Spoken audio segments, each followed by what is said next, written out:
special, thank you. This is a special meeting of the City Council of the City of San Juan Bautista, June 14th, 2022 at 6 p.m. This meeting is available on Zoom, 833-347-9385, or Facebook Live. This meeting will be conducted pursuant to Government Code 54953 E1A in order to minimize the spread of COVID-19 virus. The City Council is conducting this meeting by Zoom webinar and will be offering alternative options for public participation. You are encouraged to watch the meeting live on Zoom or Facebook. Pledge of Allegiance. Where did John go? Oh, there you are. Councilmember Freeman, can you please? Yes, I'm here. Can you please start us in the Pledge of Allegiance? Yes. Thank you. Okay, ready, begin. I pledge allegiance to the flag of the United States of America and to the republic for which it stands, one nation under God, indivisible, with liberty and justice for all. Thank you very much. Norma, may I have a roll call, please? Yes, Madam Clerk, or Madam Mayor. Well, Councilmember Edge. Here. Vice Mayor Flores. Here. Councilmember Friel. Here. Here. Thank you. Councilmember Freeman. Here. Thank you. Mayor Jordan. Here. Mayor, we have a quorum with all members present.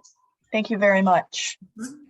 Public comment this evening will be only on items on the agenda, and we are going to hold off public comment until that agenda item comes up. Attorney Rathie, can you please take us out of our closed session? You are on mute. The closed session this evening, there was a closed session scheduled earlier, but that meeting adjourned without the closed session having taken place. Therefore, there was no reportable action in a closed session this evening. Thank you very much. Consent items. All matters listed under the consent agenda may be enacted by one motion authorizing action indicated for those items so designated. There will be no separate discussion of these items unless requested by a city member of the City Council, a staff member, or a citizen. Are there any agenda items that any of the council wishes to pull? Councilmember Edge. I'd like to pull F, please. I just have a question. Thank you very much. Vice Mayor Flores.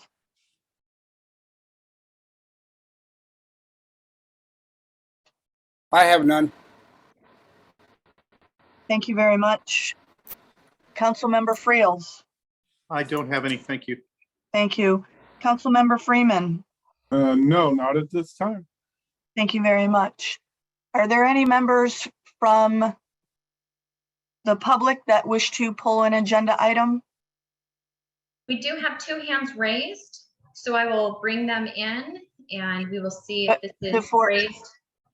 Before you do that, please, Yes. just a reminder, this is on the consent items. If you would like to pull a consent item, this is not a public comment. Sorry, thank you. It's just a time for them to declare which items they wish to have pulled. Okay. Correct. And so I do still see two hands raised. And so anyone who is joining us from the public that wishes to speak, please raise your hand by pressing the raise hand button at the bottom of your screen. Or if you've called in, press *9 and your hand will raise. And then when you get brought into the meeting, it's *6 to unmute yourself. So Mayor, this time we do still have two hands raised. I'm bringing in Nancy.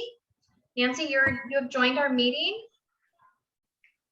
And which item would you like to pull? You'll need to unmute yourself.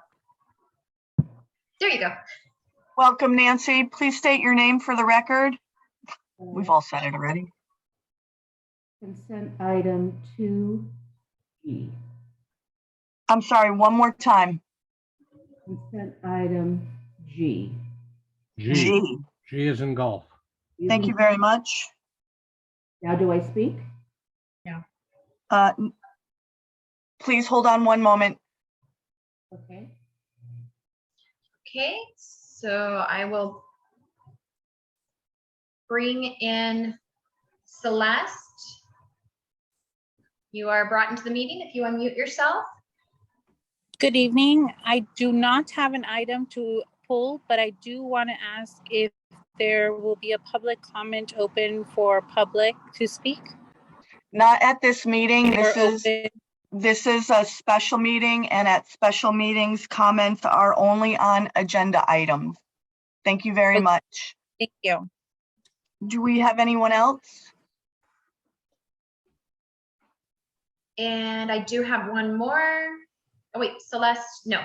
Celeste was just brought in. I'm going to lower her hand. So we do not have anyone else at this time. Okay, thank you very much. May I have a motion to approve all items on the consent agenda with the exception of F and G? So moved. So moved. Thank you very much. Councilmember Friels, may I have a second, please? I'll second it. Thank you very much, Councilmember Freeman. May I have a roll call, please? Councilmember Edge, Yes. Vice Mayor Flores, Yes. Councilmember Friels, Yes. Councilmember Freeman, Yes. Mayor Jordan. Yes, Motion passes unanimously. thank you very much. Councilmember Edge. I- You pulled item 2F. Yes, I just was curious, maybe you can explain, City Manager Don. This has to do with the school. Wouldn't it be the superintendent that would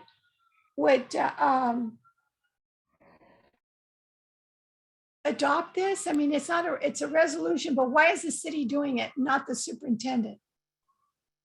Not- I'm sorry, we're on 2F, correct? 2F, Mary? Yes.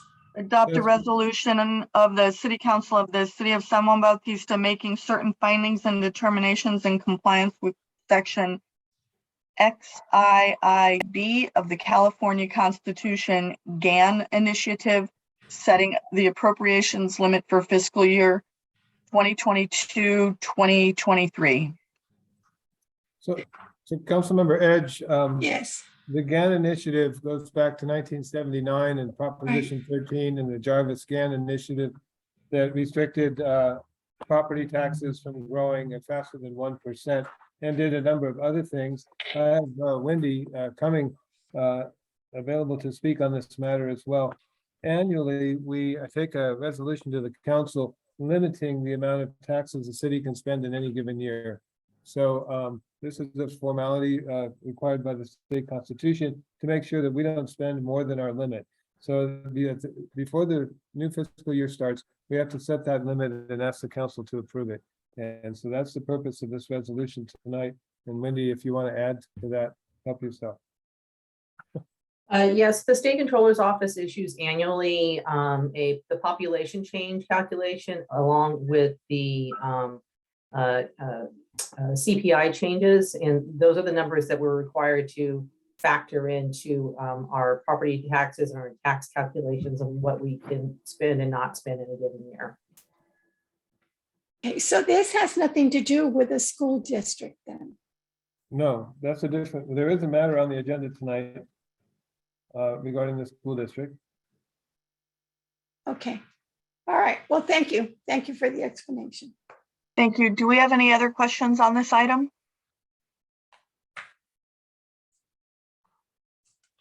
Okay. Attorney Rathi, do we take these items individually or can we take them as a group?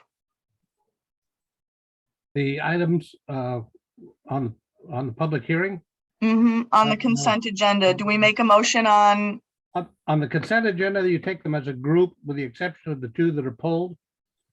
Yes. And then we take those two as a group. They should probably be taken individually because they are separate items now. Thank you Having very been much. You're welcome. May I have a roll call vote, please, on 2F? I don't have a motion on the floor. I'm sorry. May I have a motion? So moved. I move, okay, I'll second it. I'm sorry, who firsted it? I think Scott did. Thank you. Got it. Councilmember Friels Yes. and Councilmember Edge. May I have a roll call, please? Yes. Councilmember Edge, Yes, Vice Mayor Flores, Yes. Councilmember Friels, Yes. Yes. Councilmember Freeman, Yes. Mayor Jordan. Yes. Motion passes unanimously. Thank you very much. You're Can we welcome. please bring Nancy in? Yes. Okay, am I in now? Nancy, hi, welcome. State your name for the record again, please. And you want to discuss 2G. Correct. Okay. And I apologize. Can you please speak up? My volume is up as high as it can go, and I'm having very much difficulty hearing you. Oh, well, I'm got my volume up as There you go. That's better. Okay, Sounds good. so today is Flag Day, June the 14th. I want to wish everybody a happy Flag Day. I'd like to read the following from the national broadcast today honoring our flag. On this day in the year 1777, in the middle of our nation's War of Independence, also known as the Revolutionary War, flag with stars on a blue field and alternating, red and white stripes was adopted as the official flag of our country. It was a symbol of unity. Stars and stripes representing the 13 colonies, the states that make up the United States. In 1885, in a small rural town, not unlike our beloved town of San Juan Bautista, in Wapika, Wisconsin, in a one-room schoolhouse, a 19-year-old teacher by the name of Bernard Sigrid put a 10-inch 38-star flag into an inkwell and had his students read essays about what the flag meant to them. He told them that June 14th was the flag's birthday, and so for new summer beginnings, we have today's celebration. The flag of our nation is not something to be treated with. The colors of the flag, the red, white, and blue, signify valor, vigilance, and justice. It represents our nation and its people, and most especially those who serve and those who pay the ultimate price for the freedoms we all enjoy today. The love and honor of one's country follow from the duty of gratitude and belong to the order of charity. And so, on this Flag Day, I call upon the City Council to remove the political flag from the flagpole outside City Hall that desecrates our United States flag by its improper and illegal presence on the city highway, as stipulated in Title IV U.S. Code. It dishonors the sacred memory of all those who served and those who paid the ultimate price to uphold our principles of unity, freedom, and justice.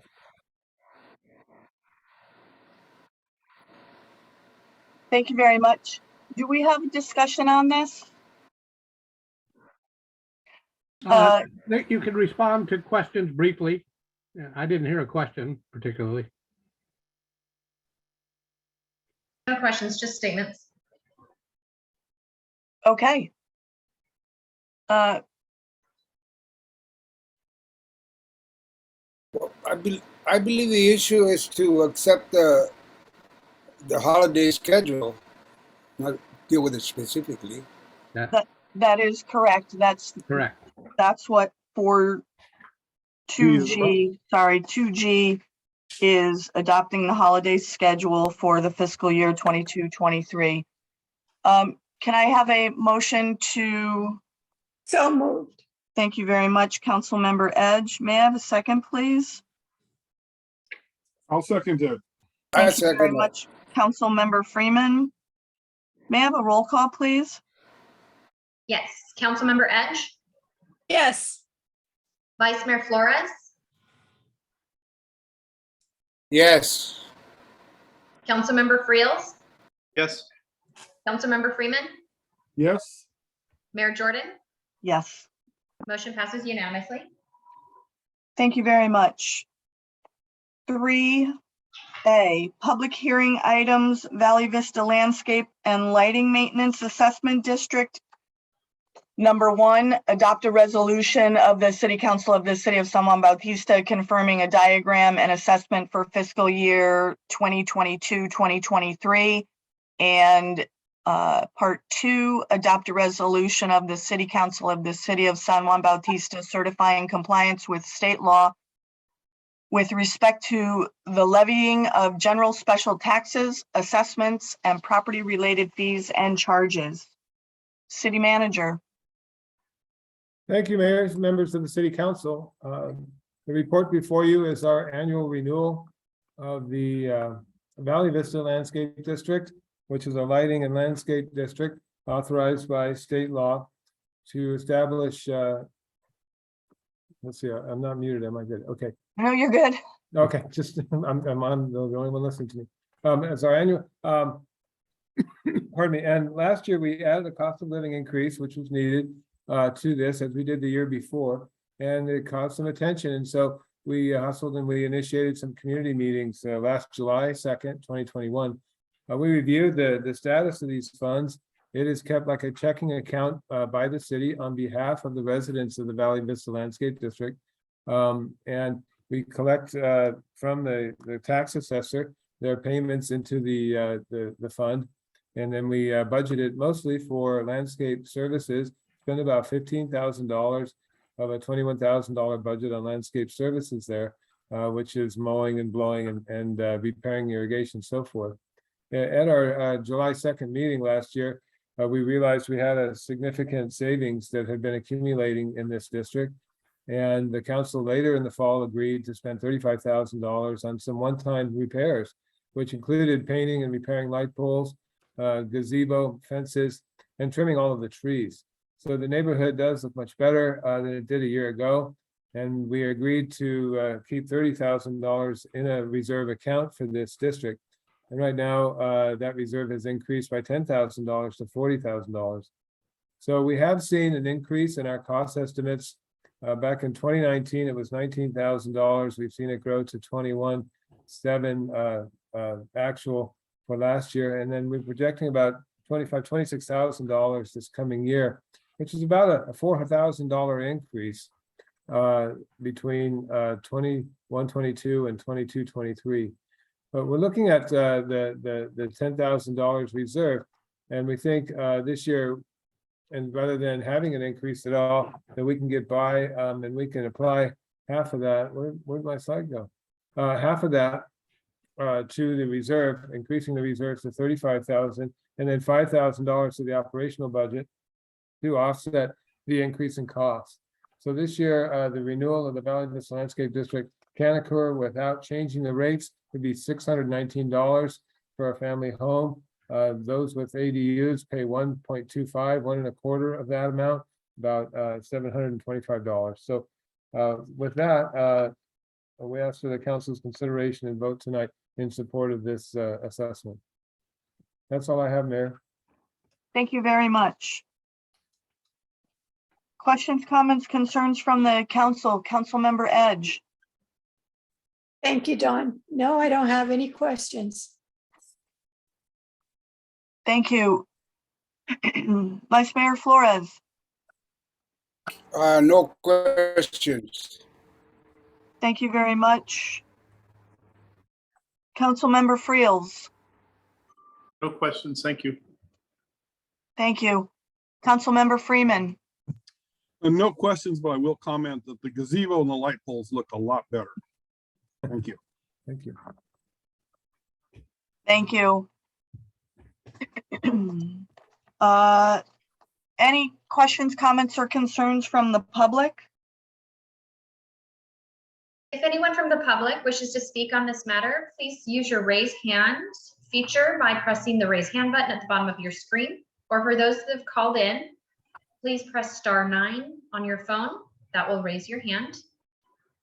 At that moment, I will bring you into the meeting. You'll have 3 minutes to speak on this matter specifically, the public hearing item. Again, the raise hand button at the bottom of the screen or *9 if you are calling in. We have no hands raised at this time, Mayor. Thank you very much. May I have a motion?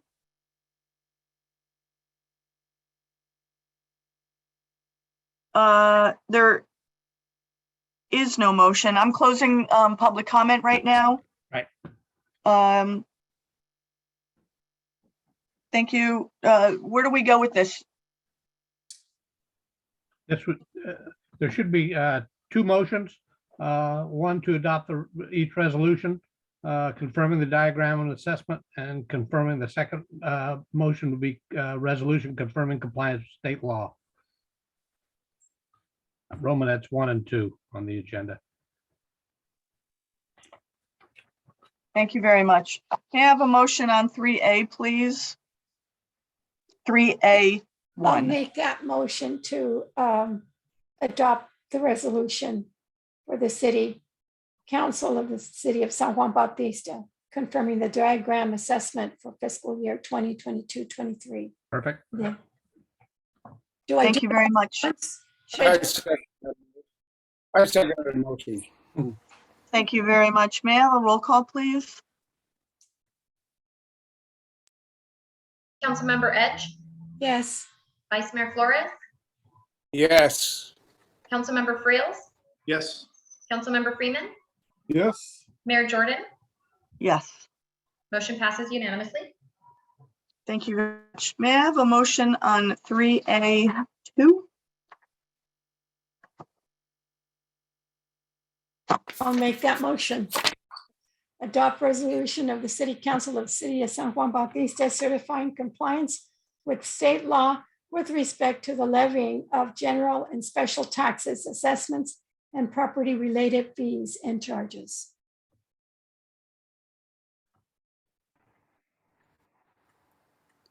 Thank you very much. I'll second it. Thank you, Councilmember Freeman. May I have a roll call, please? Councilmember Edge, Yes. Vice Mayor Flores, Yes. Councilmember Friels, Yes. Councilmember Freeman, Yes. Mayor Jordan. Yes. Motion passes unanimously.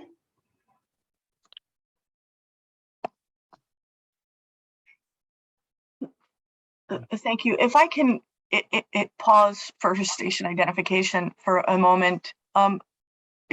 Would it be possible to pass the torch to Vice Mayor Flores? I just can't talk anymore. Yes, that would be appropriate. Yeah, do you still want to participate in the votes, Mayor? I'm going to participate as long as I can. Thank you. Yeah, but you'll see the gavel to the Vice Mayor. Thank you. Yes. Very well. The electronic gavel, I should say. If I had a hammer, I'd pass it over to you. Thank you. Yes, that's appropriate. Thank you. My apologies. A little out of sorts today.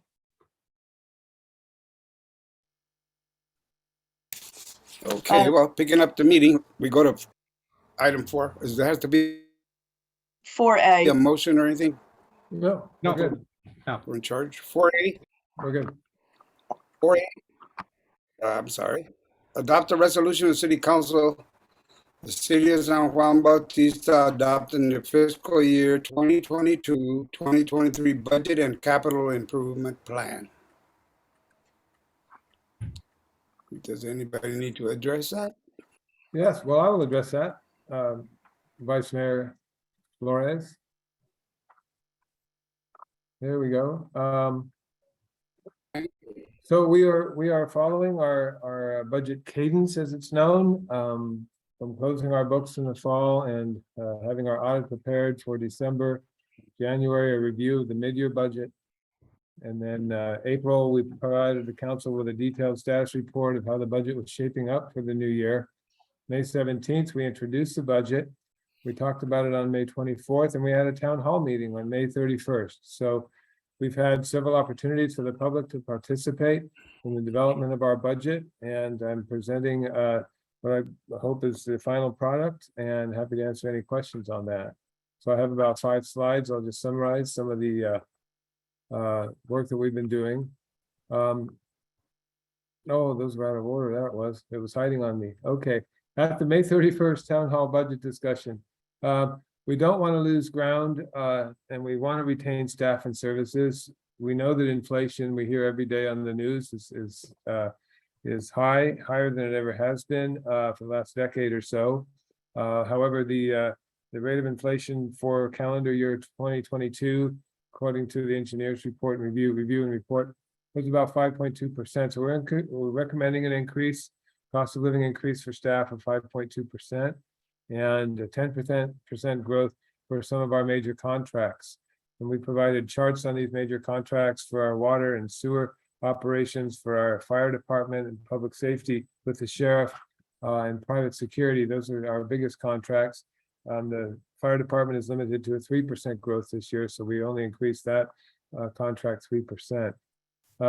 On the good news is that the sales tax continues to be strong and the value of homes continues to increase. It's not good for those seeking housing, but it's good for our property tax revenue. We don't rely on property tax a lot. More than half of our general fund is sales tax, but it's been strong, a 20% increase, and has been trending this way in the last 3 years, except with the exception of the COVID year in 2020. So we picked up where we left off in 2019, we recovered, and we're continuing to grow. And so in prior meetings, I've shared with the council that we have room to grow our operations. And we focused on safety and recreation, community service opportunities. So with that end, I have been recommending in this draft budget a community services coordinator, because we're beginning to expand some of our recreation opportunities, providing recreation opportunities for our teens and our youth and our seniors was greatly highlighted during the COVID pandemic and the shelter in place, that those two populations needed the most attention now. So that's where I'm recommending we staff up and we get ready to use some of the new facilities that will benefit from a joint use agreement that's later in this agenda with the schools, that opens up basketball courts and playgrounds and future track and field activities. So that position is only about $35,000. We've got that in the budget this year. And we also touched bases on the possibility of a second dedicated deputy. And the Sheriff's Department came and spoke to our Public Safety Committee as well as to the council about how that would work. We would go from, right now we have 1 dedicated deputy for 4 10-hour shifts. So we could grow that $150,000 annually to 80 10-hour shifts, 80 hours a week. And 10-hour shifts 8 days a week, so that you actually have overlap. So that would provide a dedicated.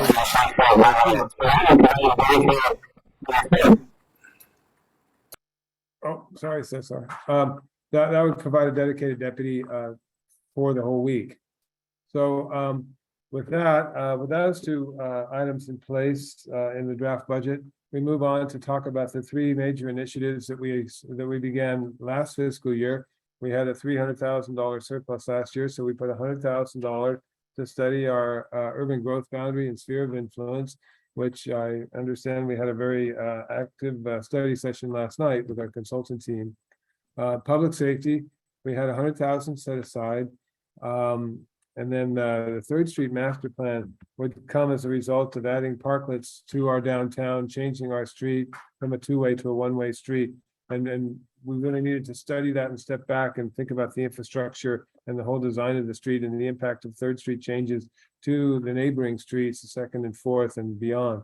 So what we're able to do this year with the ARP money that I've shared with the council on several occasions is to increase these 3 initiatives. We were able to consolidate the sphere of influence urban growth project with a $160,000 grant and grow that budget from 100 to 260. The Public Safety Committee has asked that staff research and implement a security camera system downtown, and that's going to cost probably close to $500,000. But by doubling that budget from $100,000 to $200,000, we could get a serious start on it. as soon as staff is capable of figuring out the logistics for that. So, and then the Third Street Master Plan will also be a pretty expensive plan, and we're suggesting adding another $110,000 to the Third Street Master Plan. So 115, I'm sorry. So that's the way our American Rescue Plan budget works out. The table on top is from fiscal year 21-22.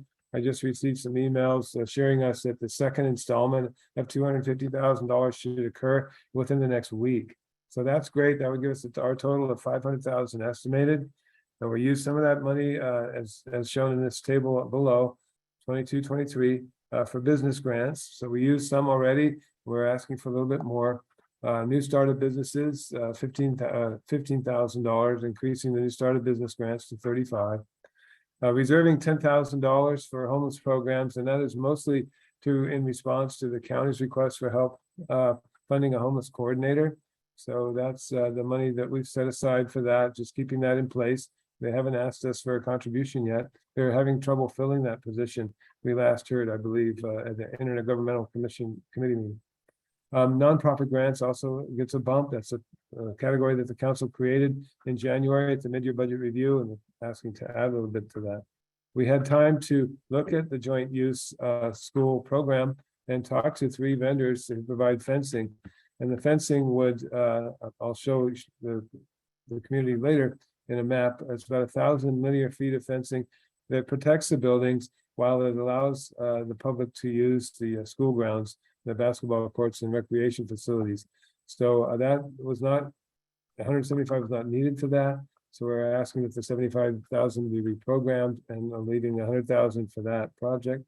So that comes down to the bottom table with adding money to the Third Street transformation, making that 215,000, adding 100,000, making the public safety initiative 200,000, and contributing to the track and field contribution, where they are just a little bit short now of their goal of funding this project completely, and the 50,000 would bring them almost all the way home. And it shows the city's commitment towards our youth and a contribution towards a worthy project that's mostly funded by volunteer donations and a lot of legwork. So we have a letter on file requesting that money.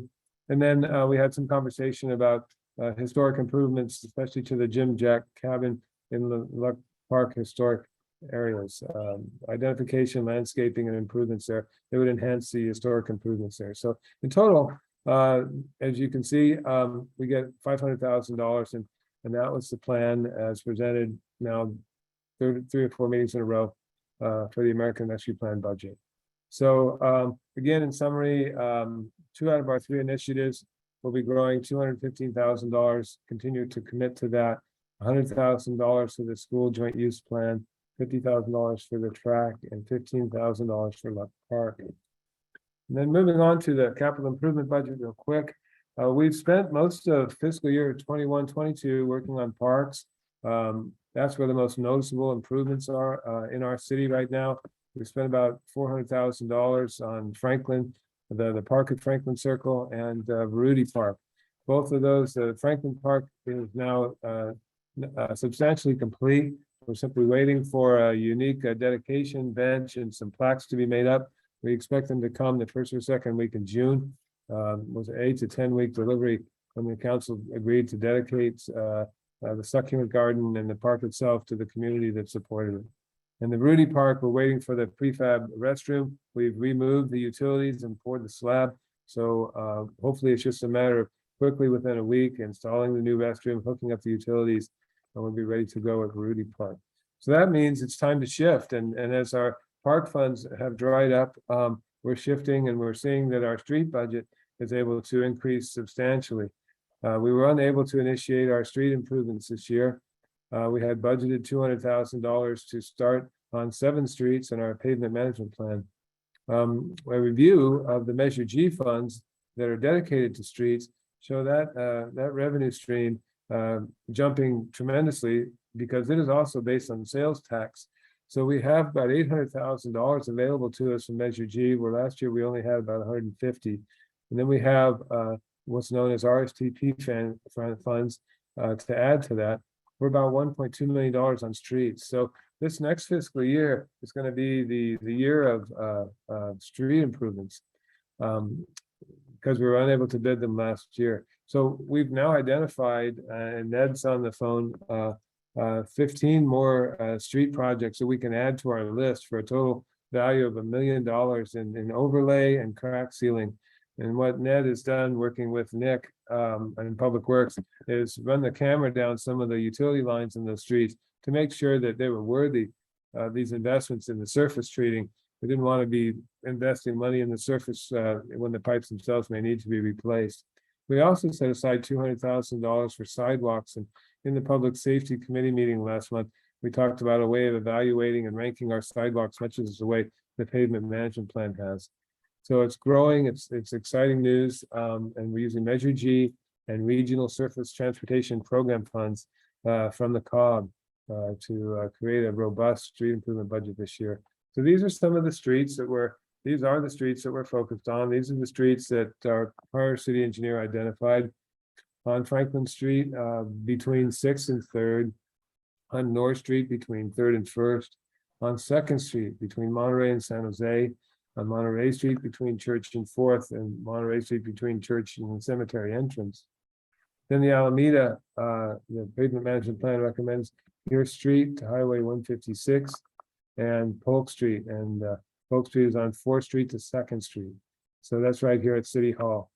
Then the new projects we're adding on 5th Street, Muckalemme to Polk, on 7th Street from San Antonio to Polk, from Church Street from the cemetery entrance to 3rd, and Church Street from 3rd to 2nd. And then on 4th Street, we have Monterey to the Alameda, and on 6th Street, we have Washington Franklin Circle. And that'll be great for our new park. And then on 7th Street, we have Polk Street to Washington. So an array of edge grinding and 2-inch overlays and slurry seal on as many as 15 different streets next year. And we have this in a package so that we can bid them all at once. And Ned is here if the council wishes to ask any questions of our city engineer about the CIP. This item is mirrored later in the agenda on item F, 4F. And so instead of having the conversation twice, if you have questions about streets, well, let's hope that you would ask them during this discussion of our capital improvement budget. So we're increasing, since the council last looked at this May 31st, I've been working with community development and Brian. We've been talking about special studies that we're going to need in the next 12 months. And agreed with the regional housing numbers on the verge of being presented and approved. We're going to have to adopt a new housing element, number 6, cycle 6, by December 2023, and that work should begin in April of next year. So that's estimated to cost $150,000. We have a proposal from at least one vendor, and we would take that out and get 3 prices. But we need to start moving on that after the first of the year. So that'll happen during this fiscal year. On the inclusionary housing ordinance, we started reviewing that and the ADU accessory dwelling unit ordinance at the same time using LEAP grant money. And the accessory dwelling unit ordinance absorbed most of the funds available, $60,000 for that project. But we did come to some conclusions on needed changes for our inclusionary housing. So we're asking for $35,000 to complete the inclusionary housing ordinance that we started with the LEAP grant. And then, as I think we've discussed before, we've had 2 fire advisory council meetings since the committee was reformed. And at the last meeting, it was recommended that the cities return to their councils and ask for a little bit of money to update the fire assessment plan. And our share, of course, would be a pro rata share of the total cost.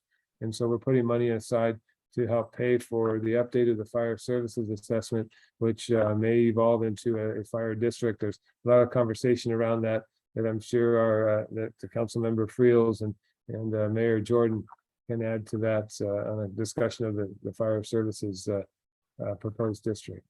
So in summary, this is where we sit. We have expected revenue from the general fund, and this is embedded in the resolution, $2.7 million. General fund operation expenses of $2.4 million. These 3 new studies are $197.5. for a subtotal of $2.6 million in expenses, which would leave us $115,000 to add to the $2 million reserve that we already have. So the $2 million reserve is a very robust reserve. We're able to add a little bit to that and make it even a little more robust. And with that, our budget's in good shape, and we have some exciting things planned. I'm happy to answer any questions from the council or the public on that. Okay, Vice Mayor Flores, I'm ready. Thank you. Okay, any questions or comments, Council Member Edge? Yes, thank you so much for your report, Don. Now, there was something I can't remember now. I think we have to go back Yeah, sure. on one of your pages. Wait, not so fast. Sorry. Don't forget I'm dizzy. Okay. Street improvements. Uh-huh. And so you mentioned that we should probably cover item F, 4F now, right? Well, it's the same list of streets. It's the same. Yeah, so Church Street, Uh-huh. between First and Second. It is in really sad shape. Is there any way that is, and what is I forget what the slurry, whatever you call it. Slurry seal. Uh-huh. Seal is that what is that sound? Okay, sorry, thank you. Anyway, the slurry seal, is that going to be put on between First and Second? I can let Ned, are you ready? Yes, well, you're talking about, I thought you were talking about Church Street between It's First and Church Street, Second. between First and Second. Well, this is what we did here, is that we basically looked at the streets that we can spend. You know, they're in fairly good condition, and they're main arteries. They're not secondary. And I understand that First Street between Second and First Street on Church is a part of that same road. But the thing is, it's gonna probably take more than that to fix it, and that's gonna be costly for one street.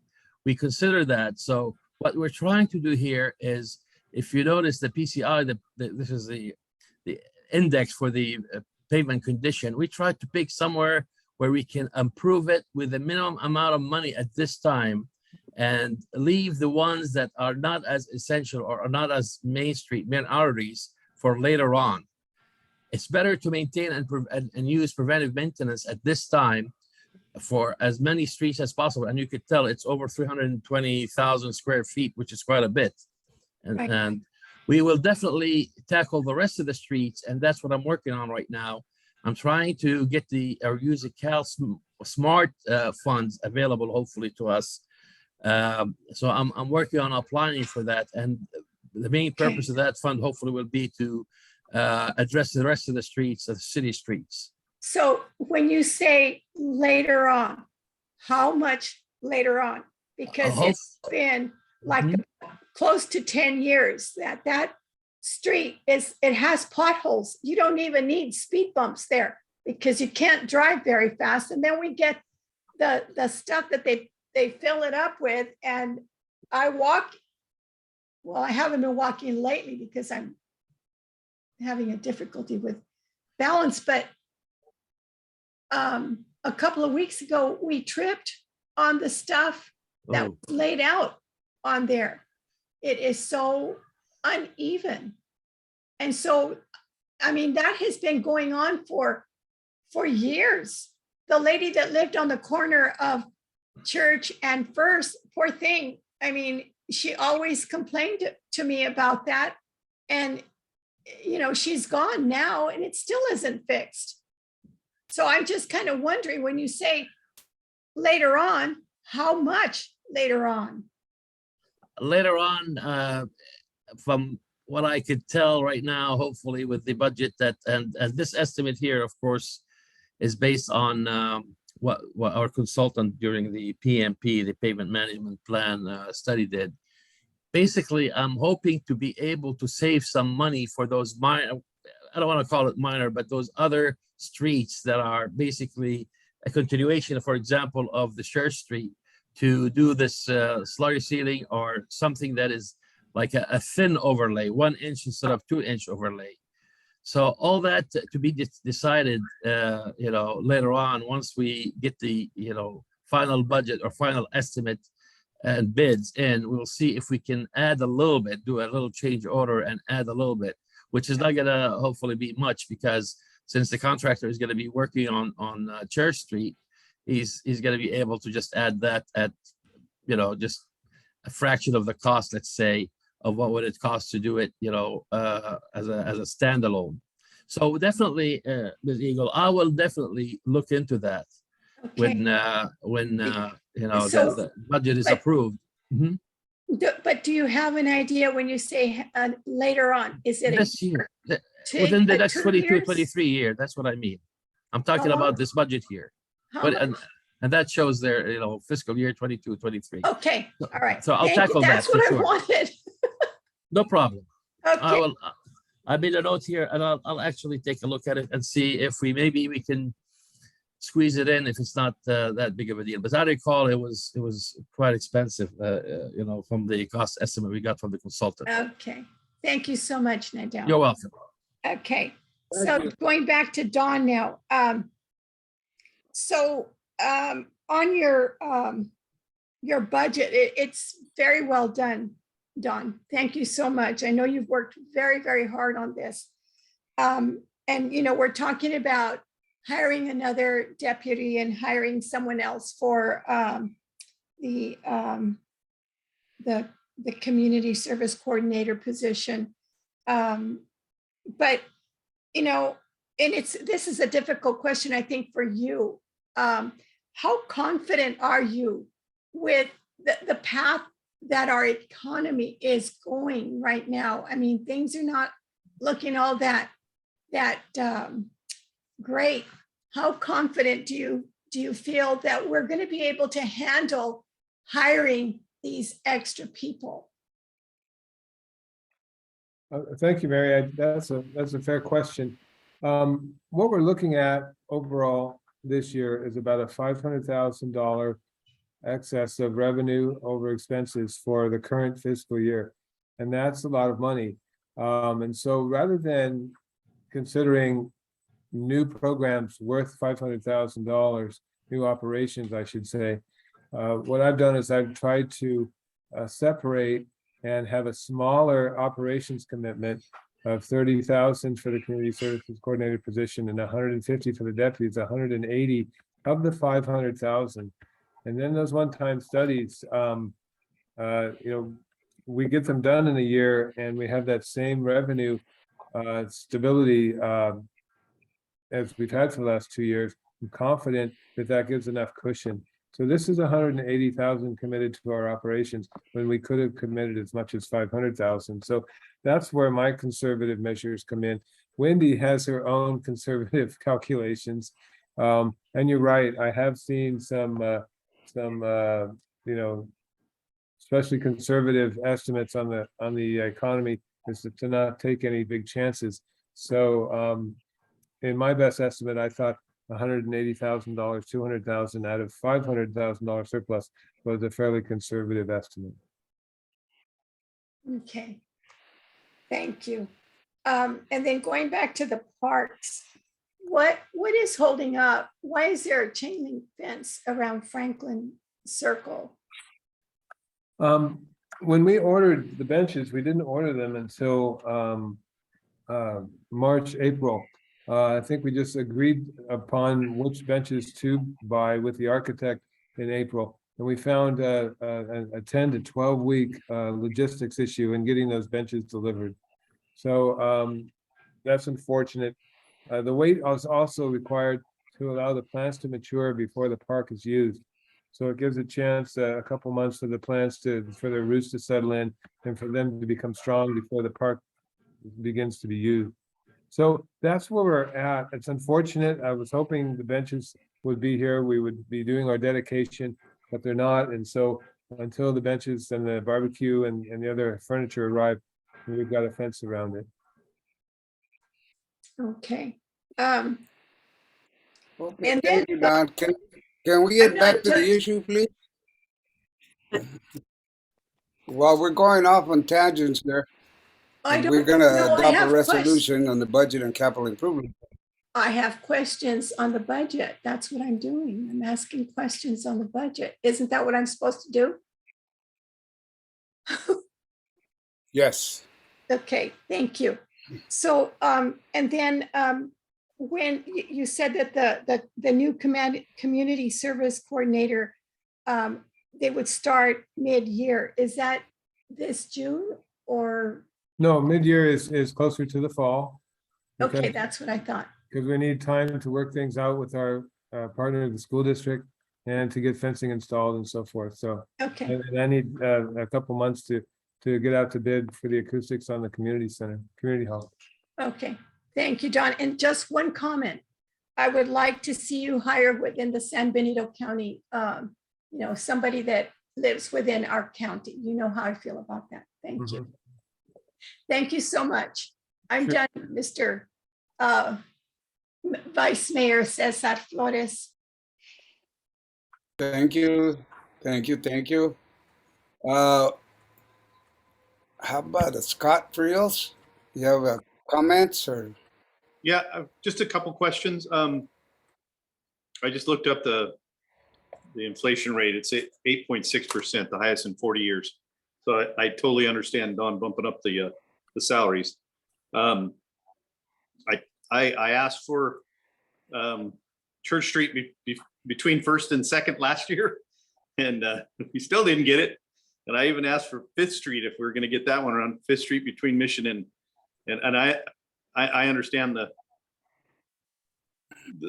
coordination, but those are some of the older streets and they need some help. So hopefully next year. Suggestions for next year, another suggestion next year, our ballpark needs a bunch of work. So if we're going to do another park fund or get another park fund together, ballpark needs a lot of work. The bathrooms are falling apart. The lights are terrible. The paint job, things like that. The homeless coordinator, the $10,000 that we told the county would give to him. I have a suggestion. If the county does not hire this coordinator by the first of the year, we inform them that we're not going to give them $10,000. Only because I thought that they did some shady stuff to us a while back ago with that $300 and some odd $1,000. So that's just my only request on that 10,000. I know it's only 10,000, but hey, that's Barbara Diaz told me one time pennies make dollars when I turn in my cash box at the end of the shift at Diaz Chevron. So $10,000 is a lot of money for me. And that's that, Don, that I've been following the budget and I read through it and I went through your the printed copies and it's easy to follow and I appreciate it. Thank you. You're welcome. Thank you. Thank you, Councilman Friels. How about Councilman Freeman? Thank you, Vice Mayor Flores. Once again, thank you, Don, for doing a great job on the budget. Kind of just like to echo Scott here. The ballpark does need a lot of work, and I think that's probably the next big thing on the parks list. Okay. And the other thing I'd like to make sure is that the community center has enough money to do the acoustic work, so it can become a more often used center, senior center, rental center on the weekends. I feel that if that gets spiffed up, we could really have a very nice centerpiece for the city. Thank you. Agreed. Thank you. Thank you. Mayor Jordan, you want any comments? You can shake your head. I do. I do. Thank you. Yeah, I'm all for the community center getting a facelift. The seniors program that is being kicked off has generated a lot of interest. New faces are coming to each event, and that'll be great to have a facility, a stable facility. We met at the library, which was beautiful, beautiful day. So to enjoy the whole entire city, including the community center, especially in the rainy season, dare I say. So yeah, looking for funding to go to that. About the pavement rehabilitation, Mhm. can we, sorry, I have no breath. It takes me a moment to catch it. Can we hold off on Church Street until the end to see if there is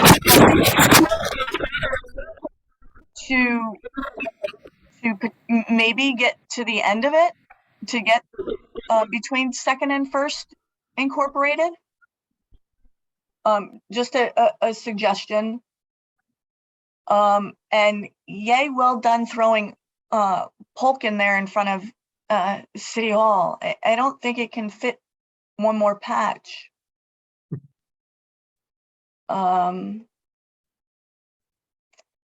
So one more time again, I apologize. Luck Park, the benches we're waiting for how much longer-ish? Hopefully the first week in July, second week in July. Oh, cool. And a date for the bathroom? I'm not sure, Ned, if you're, if you know. Yeah, the bathroom, we're supposed to, the contractor is supposed to deliver it by the end of July because there were some issues that he needs to address per the building review. So that's what the latest schedule he provided, end of July. But in the interim, he's going to be working on the utilities and stub outs here in the next few days. So it'll be ready. The pad will be ready to set the building once it's arrived. Oh man, if I didn't jump all over those MPE guys when I saw them, I was super excited. Yeah, this is the problem. No, I'm super excited. It's been, I don't know, Cesar, help me out here, 8 years. Something like that. On page 5 of 4A, I didn't see it in here. And it's in the packet, sorry, in the draft as well. In the budget itself. I can't find the page off the top of my head. Too many yellow lines. With the expansion, hang on one second. The school fencing. Can we rephrase that? It's not to protect the school, but to open it up to the public. We have been waiting for that for a while. I think the school is very well protected. Sorry, that's just a semantics thing on my part. And then back to page 5 of 4A. We have code enforcement at 9.7% increase. I had recommended at the last meeting to have 20 hours a day, 5 days a week during the daylight hours where code can be looked at throughout the city. And I asked that because we have currently one dedicated sheriff at the moment, we're budgeting for a second at night. We have a security company that has 2 vehicles and 4 people between the hours of 7 p.m. and 7 a.m. I think we're on overkill in the evening hours. If the private security company is observing and reporting and turning in their reports at the end of the evening for code enforcement to look at in the morning. Just my opinion, but I think that would be money better spent than to have 6 people on in the middle of the night. And I recall you making a recommendation to, wow, sorry. I don't know where I was going. But that's my suggestion. The recommendation was to continue this until through the 4th of July, to have an extra person on. And I agree with that. I don't remember how many we had on last year. But the way things are going right now, especially with the fire that just occurred in Hollister, it would behoove us to have all hands on deck. But after that, my recommendation would be to move our code enforcement officer down to 5 days a week, 4 hours a day during the daylight to do code enforcement.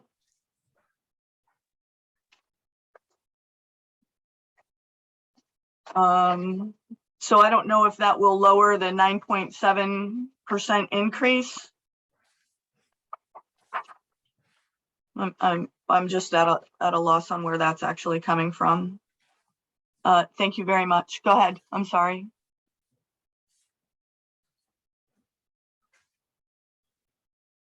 I'm going to stop talking now. Please tell me I was not on mute the whole entire time. No, you weren't on mute the whole entire time. Thank you, Mayor. A 30% reduction in code enforcement is what you're suggesting. And my response, I believe, at the town hall meeting was that we have a total reassessment with the sheriff and everyone involved. Once Kismet gets its feet on the ground and gets accustomed to the services actually needed here. And what you have generally is Kismet starting at the security hours were starting at 10. So I need to get a better feel. They've only been on board for a week to 10 days, but yes, we have to get our schedules coordinated, and no, we don't need a lot of overlap. That is a waste of money. So I would like to come back with a separate report to the council, and maybe in August with an assessment and recommendation on our service plan going forward. Okay, so can we hold off on the increase for code enforcement until then? And just keep everything as is? Well, this isn't a raise. This isn't a raise, or this. Oh, absolutely. I understand that. Yeah, part of that is the 5.2% increase we're giving to all employees. So. Yep, understood. Okay. So I'm confused, and I don't know if the rest of the council understands the request. Are you requesting that we start working 20 hours a week now, or after the 4th of July? No, after the 4th of July. I am all for all hands on deck for the 4th of July. Can I speak, Vice Mayor Flores? That was one thing I forgot to mention. May I speak? Yes, go ahead. Yes. That was something that I forgot. Thank you. That was something that I forgot. I remember back when we hired our code enforcement, poor guy. I mean, he worked so hard during the COVID in the very beginning. And, I think that, he had retired from the sheriff's department, and I don't know that he was planning on having this many hours, and he helped us out a lot. But I think it's time that he now go back to the hours that he was originally hired for, so that he can, just have a breather, because he has been working more than what he was hired for. So, I mean, that was my only comment that I was going to make, and I completely forgot, but Mayor Jordan reminded me. So I wanted to add that to let you know, Dawn, that was my feeling, is that I think he's due to go back to his original hours when he was hired. And not that we don't appreciate him, but at least it'll be, during the daytime instead of working nights the way and weekends the way we had him, which was not one of the things that he was hired for. That's all. Thank you. Thank you, Mary. Now, shall we open this up to comments from the public? What, Vice Mayor Flores, please, if I could, on the same subject, if I have a second. Just, Okay, yeah. okay, are we gonna scrutinize every employee we have? Are we just gonna single out code enforcement? Are we gonna do, our public works guys and our librarian, and how are we gonna do this? Because it just seems like we're singling somebody out, and it's kind of in the weeds, and that's Dawn's job, my opinion. And as far as law enforcement goes, they don't do civil stuff. I mean, code enforcement's dealing with all the civil stuff. So I guess my opinion is, if code enforcement and Dawn get together and code enforcement says, no, I can back off, then that would be the way to go. But that's just my opinion. And like I said, if we're going to scrutinize one employee, then we better do them all. Thank you. I agree with that. I just think we're overkill on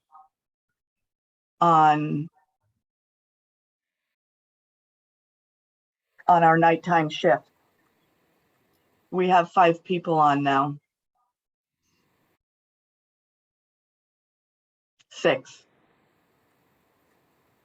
Where do you get the 5 people? We're going to have a deputy sheriff and a security guard. We have 4 Kismet officers, 2 vehicles, But are 1 they all, sheriff. we have all 4 of them patrolling at night? I In, thought it was one in guy. tandem. Yeah, we have 4 Kismet officers and 2 vehicles patrolling the city. But this is the way they decided they wanted to start. They wanted to start with too much and then cut back, rather than starting with not enough and moving forward. And so that's why I was asking for a little bit of time, so that we could see what system works best and was most efficient. Yeah. So And they are an independent contractor, so we have to defer a bit to how they feel they could best perform the services that we're asking them to perform. They're not, city employees or a city private police force here. They are independent contractors, and there's certain requirements that the city has to meet in dealing with them.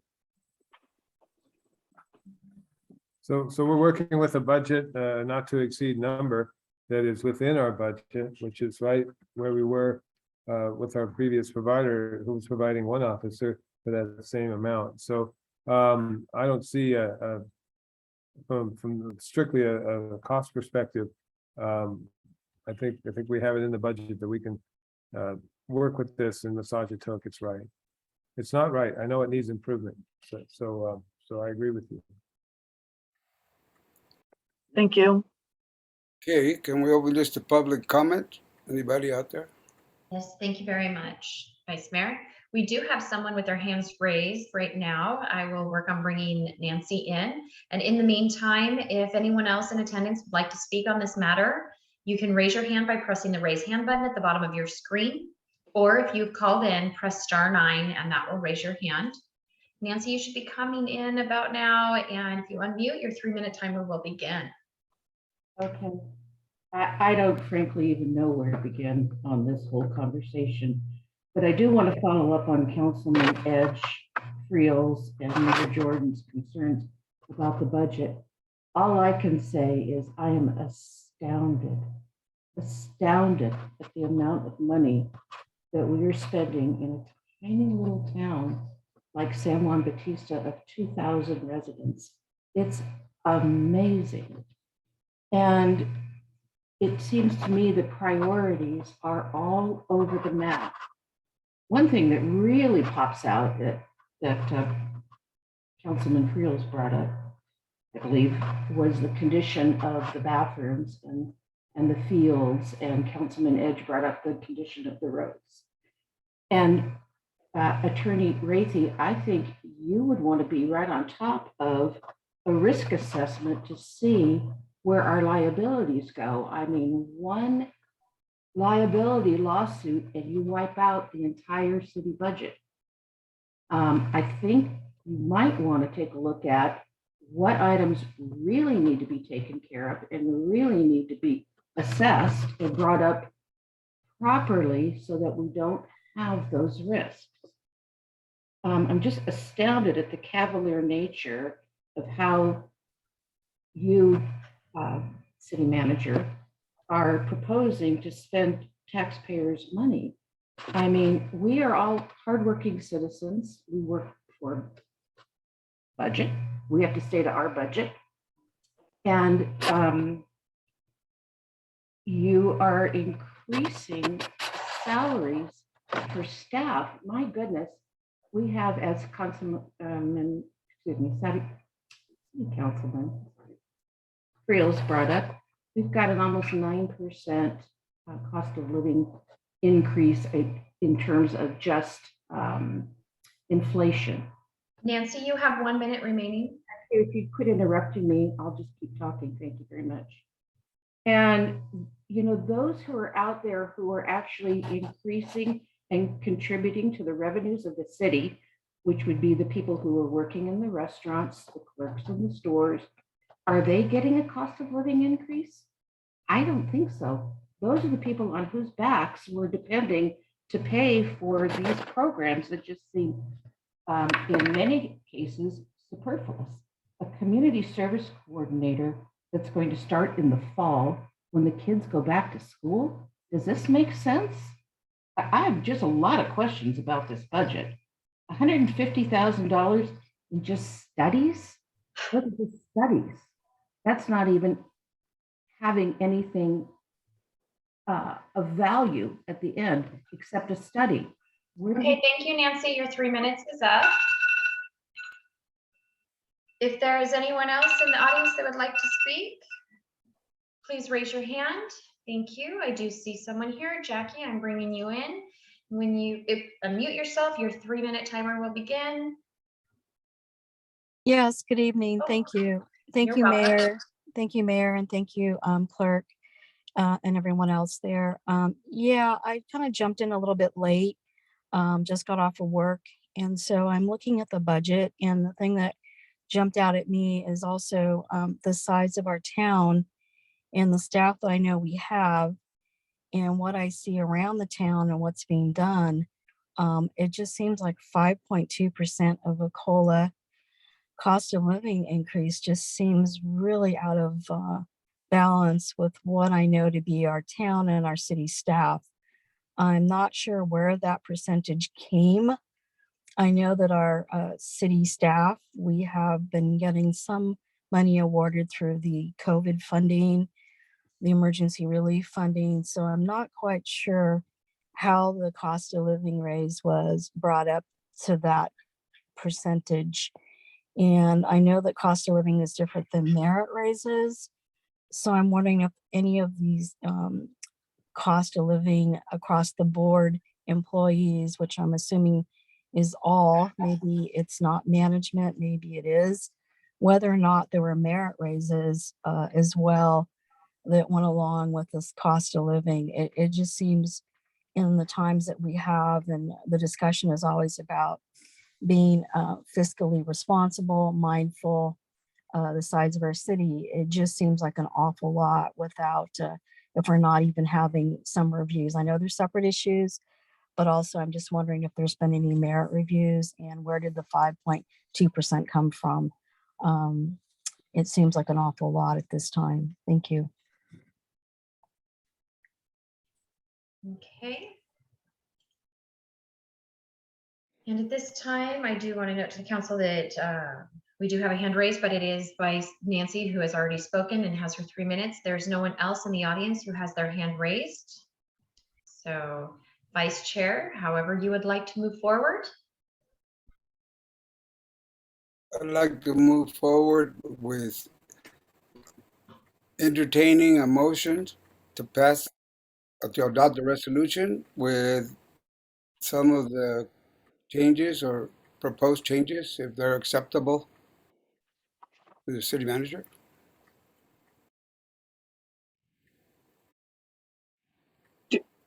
Do we know what those changes are?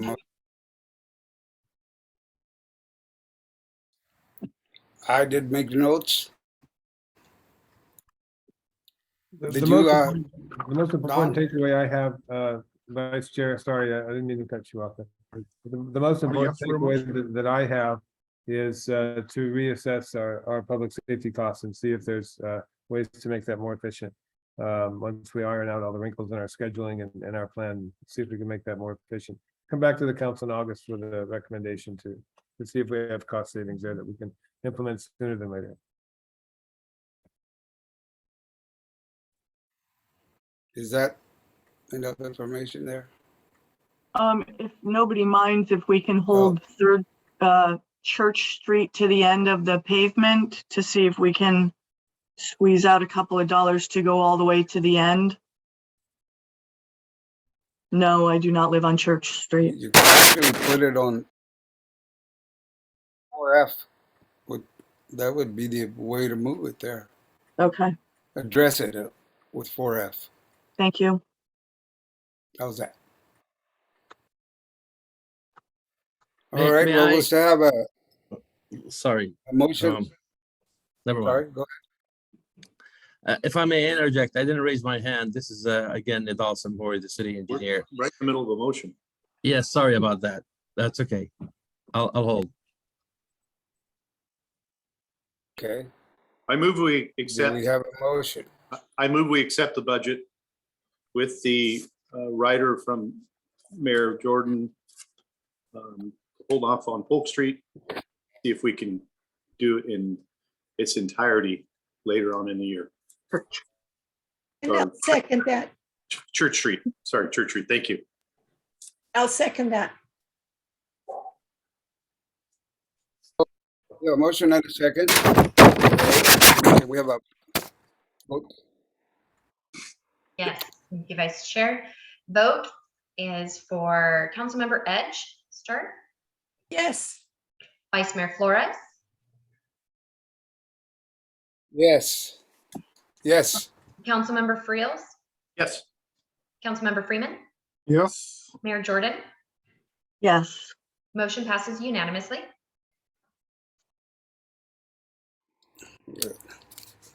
All right, so now we move to 4B. Adopt a resolution of the City Council of San Juan Bautista approving essential workers hazard pay. Don, would you like to address that? Sure, thank you, Vice Mayor. This is a matter that we talked about at length in, on May 31st. And we had some different ideas. And so I brought it back as a separate resolution so that it didn't hopefully impact the budget. And this would be, if it were approved, then the budget would not have to be modified. And if it were not approved or changed, then we would reduce the budget accordingly. And show that in the resolution. So essentially, when the federal government was working on its CARES Act and its American Rescue Plan, it talked about the role of essential workers and essential government workers. The American Rescue Plan specifically spoke to local government and provided funding that we've talked about to help possibly compensate essential workers for hazard pay, for coming to work and working in our sewer and our water and our utilities and paying and preparing the paychecks and buying the equipment necessary and taking the billings and processing the payments and so forth. And so common amongst almost all cities that I've talked to, the counties and school districts. In working with the superintendent recently on other projects, she said that almost every school district in the county has agreed to some form of compensation for their essential workers. as have the city of Hollister and San Benito County.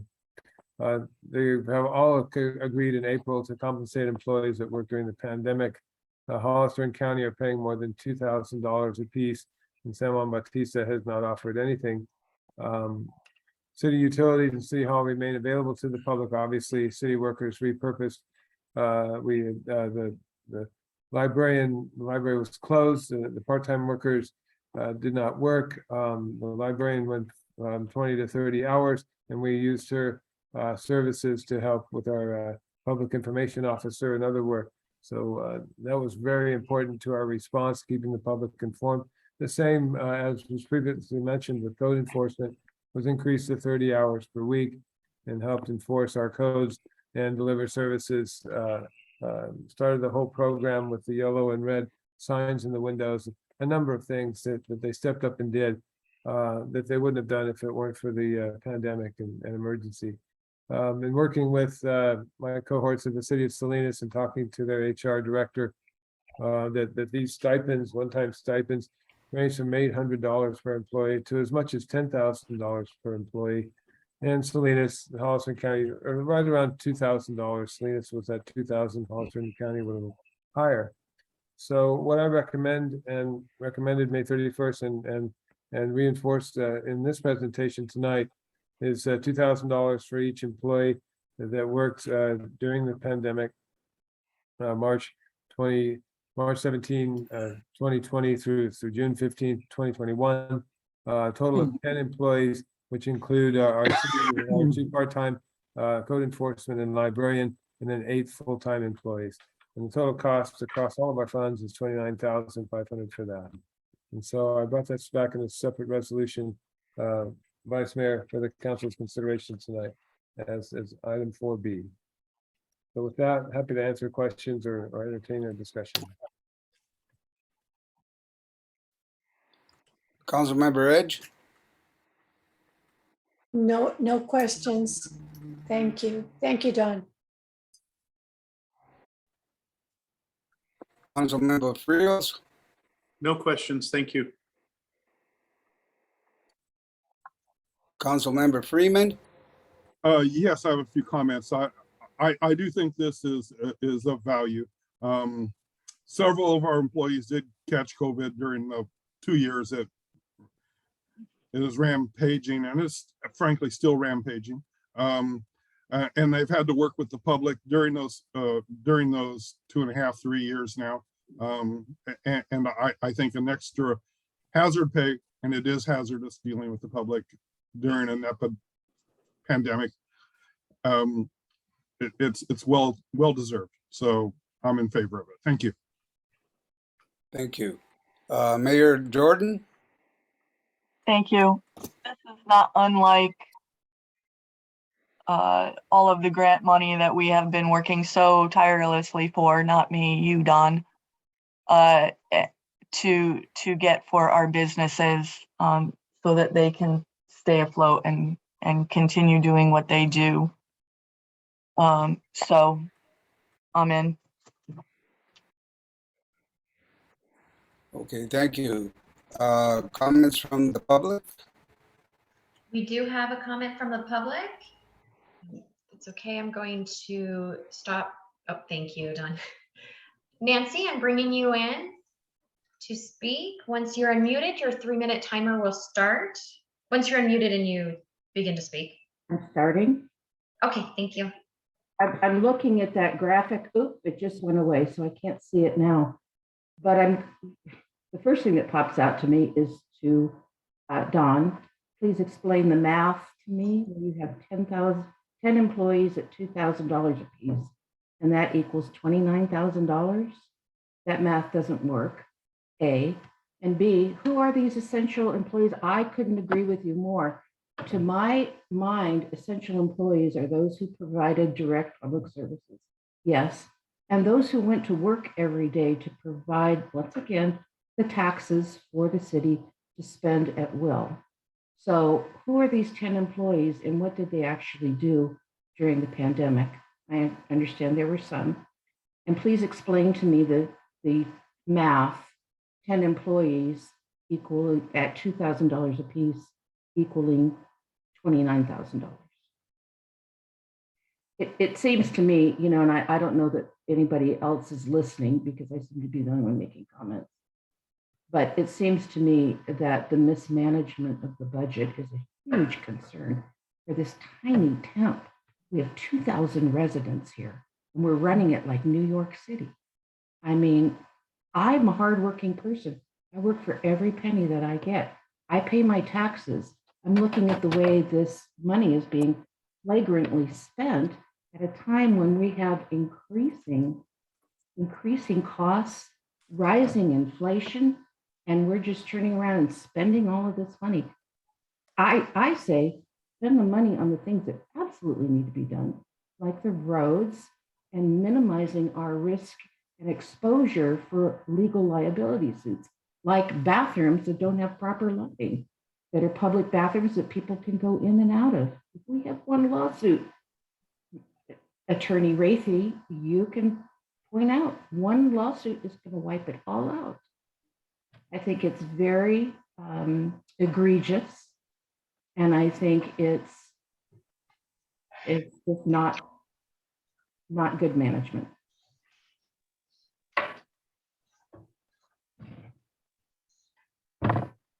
Nancy, are you done? I have paused your time because I want to make sure that you get your full 3 minutes. Intelligence of the city council here to look at each line item and determine what really needs to be spent here. And just as you would run your own household budget. Okay.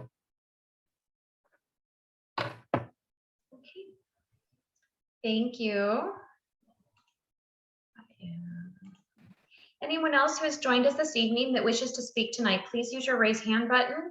It is at the raise hand feature. It is the raise hand button at the bottom of your screen. And for those that have called in, it is *9.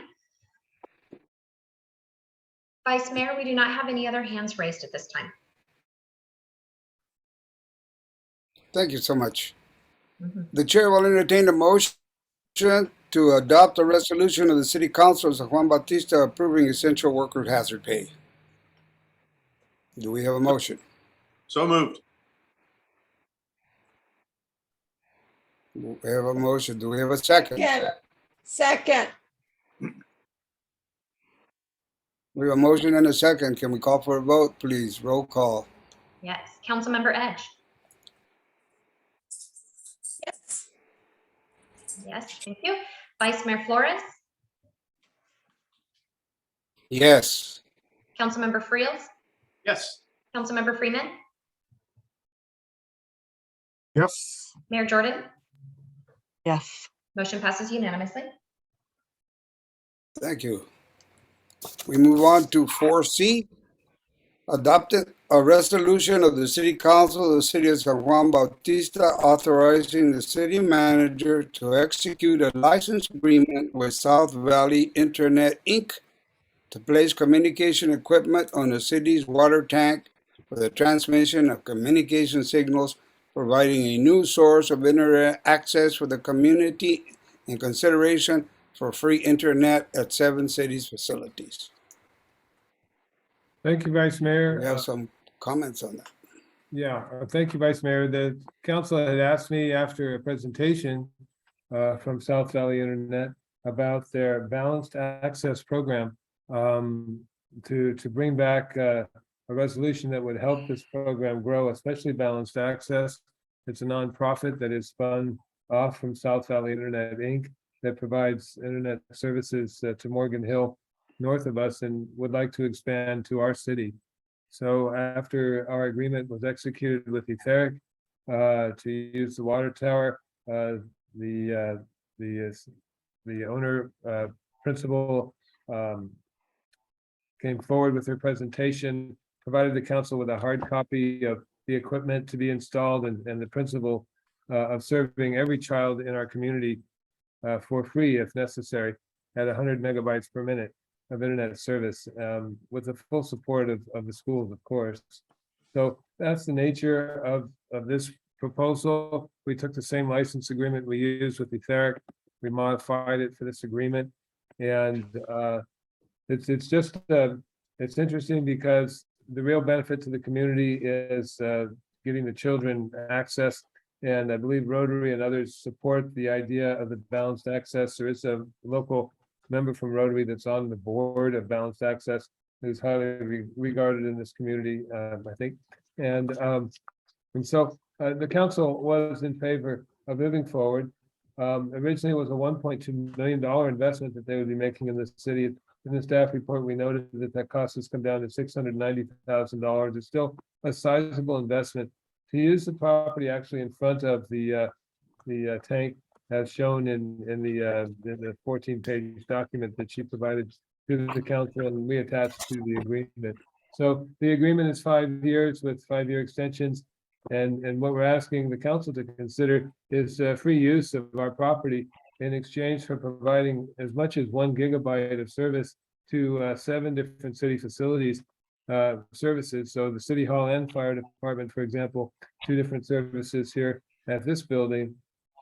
But the library, the public works, the community hall would all be able to access this with 1 gigabit speed services, and then free services to the school children who are otherwise unable to access it. In talking with the superintendent, there wasn't the availability of internet, it was the cost of the services per month that was prohibitive to the family. And so families were choosing not to buy into the costs of internet service. And so that's what this balanced access proposal hopes to bridge. Most of the answers to my questions were provided in the handout. If the council has any questions of myself or City Attorney Rathi, who reviewed the draft license agreement, we'd be happy to answer them. Councilmember Edge, do you have any comments or questions? I just have one question. And I think I mentioned this the last time we talked about this sort of service. We had somebody else that made a presentation to us, and it was basically the same thing. They would put these little antennas up on the tank, and then it would, give us the service. So what I'm thinking is, before we make up our minds, should we look at a third company that maybe offers the same kind of service? And that's just my question. Thank you.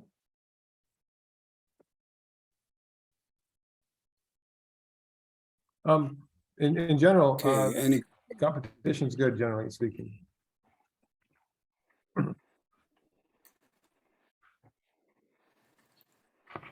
What was your answer?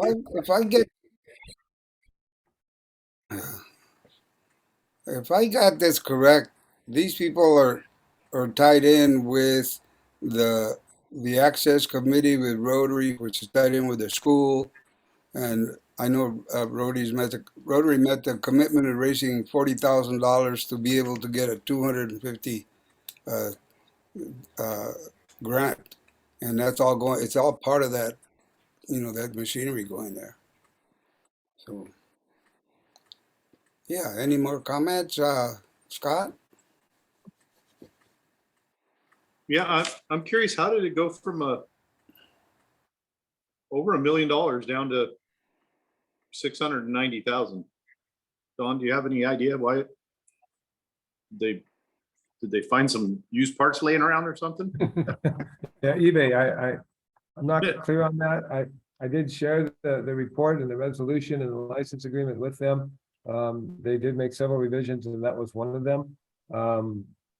And so I think we're just being honest about it. I think initially it was just a first conceptual glance, and now that they've had a couple months to really analyze it and look at the situation, they were able to find savings. I can't speak for them, so I just say that as the project becomes more finite, there are fewer variables, and so they were able to tighten their budget. Okay, and just so I'm clear, we'll have this organization and we'll have Etheric both supplying wireless internet to the city of San Juan Bautista. Right, and 2 subscribers between $50 and $60 a month. So this gives Charter 2 competitors in town to compete with. And it also provides the city with the free services that they estimated about a value of about $6,000 a month. So to provide, the higher the speed, the more it costs. So obviously, I'm sitting in a council chambers that's half built. I'm going to share some pictures with the council later, but I hope within a couple of weeks, we'll be in hybrid meetings, taking full advantage of strong internet services, at least from Etheric, and we'll see how it goes. So. Okay, I called Etheric today because they're, I don't know if you can see this, they sent their cards out on, it's coming soon, and very great. The customer service was great. They're not quite sure how fast it's going to be yet. They have the prices pretty much locked in. And I was just curious because it says down here in the discussion, the services offered will be faster than the two competitors, but they don't say who the competitors are. But that's no big. My only concern is how big is the pole that they're installing on the hill? How deep do they have to put it? And have we had any type of engineer take a look to see if it's safe to put a hole in front of our big tank? It's not that big. The picture of it as shown on the 12th page of their presentation. Yeah. It's not near as tall as the tank. It's off to the right on that page. But what we had to do and what we insisted on doing with Etheric is make sure that they go through all the engineering and provide a set of design plans and something our building official can sign off on. And that actually put a small delay in Etheric getting started with construction because we did a very thorough review of it to make sure it wasn't going to mess with our equipment. The tank is an essential piece of equipment. This is going to be in front of it on the side. So I don't know if you can tell from that picture, if the tank is 30 feet tall, that pole is probably 20 feet tall. I'm Yeah, just it looks like it's just concerned about sloughage. I don't want to poke any holes up there. Right, Okay. right. No, it sounds like we're gonna. I know it was difficult for kids this last year. The school buses were parked everywhere with repeaters in them, and whoever came up with that was a genius. But if these folks are going to provide, if they legitimately are, I'm in favor of it. And just to confirm, the city of San Juan Bautista is not paying a dime for this. No, Okay, thank you. let me clarify. They're going to use about 4 amps an hour of electricity. So we'll be paying PG&E for their use of electricity. Right, So okay. how much is that? About Might 6 be- Yes, Uh-huh. Okay. it's more than a dime. I just want to be sure that we're. Yeah, I know. I know there's people splitting hairs. No, it doesn't. I mean, so we basically were picking up the power for a repeater site, and Right. I can't pay that much. Okay, thank you. Okay. Thank you. How about you, John Freeman? You have a Thank you, comment, Susan. questions? Oh, I have lots of comments on this issue. So thank you. I began working on getting better internet access for all of San Juan Bautista about 5 years ago. A lady named Christina Wyatt Chavez and I started working, and we both got Etheric to come to first San Benito County, more downtown Hollister, and they've done a little bit of work down there. And then they came here, and I was overjoyed. My funny comment for the night is space near our water tank or on our water tank is going to be getting crowded, let's say, or it's too bad we're not charging rent. But I know that's kind of antithetical to the Rotary, which wants to provide really low cost or free internet access to people who can't afford it. And I'm fully supportive of that. Bridging the digital divide is an important thing for all of society, and we're part of society. And so if we can do it here, maybe we can do it elsewhere. Etheric is also promising the county of San Benito, not promising, but speaking with the county of San Benito to do it over in Hollister area and parts of the county. The two competing companies are going to use different technologies. One's going to use a much lower frequency, which will carry much further, but it has slower speeds. The other, the SDI balanced access is going to use a much higher frequency, which will give you much greater speeds, but it has shorter distances, which is why they're going to have repeater stations in Aromas and elsewhere to push the signal at that high speed to those people who need it. So I think this is great. People who know me know I've been for this for 5-6 years now, and so I thank you. Thank you, Caesar. Thank you, John. Okay.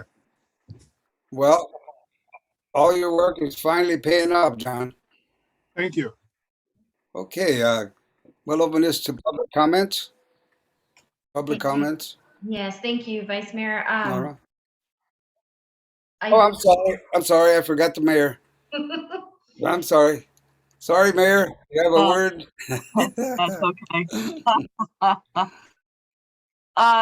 Just a question, comment. Both entities are touting free internet to those who sign up for their kids who are in need. How are we ensuring that that happens? Is that on us? Do we go to the schools and ask every student if they're getting internet, if they can do their homework, or heaven forbid, close down? Right. That's a great Well, the question. schools, Yeah. the schools are already part of this. The superintendent has been working together with the Access Committee. I understand, and words are great. I just want to make sure that our kids are being supported. I just want to make sure that there's an avenue for that.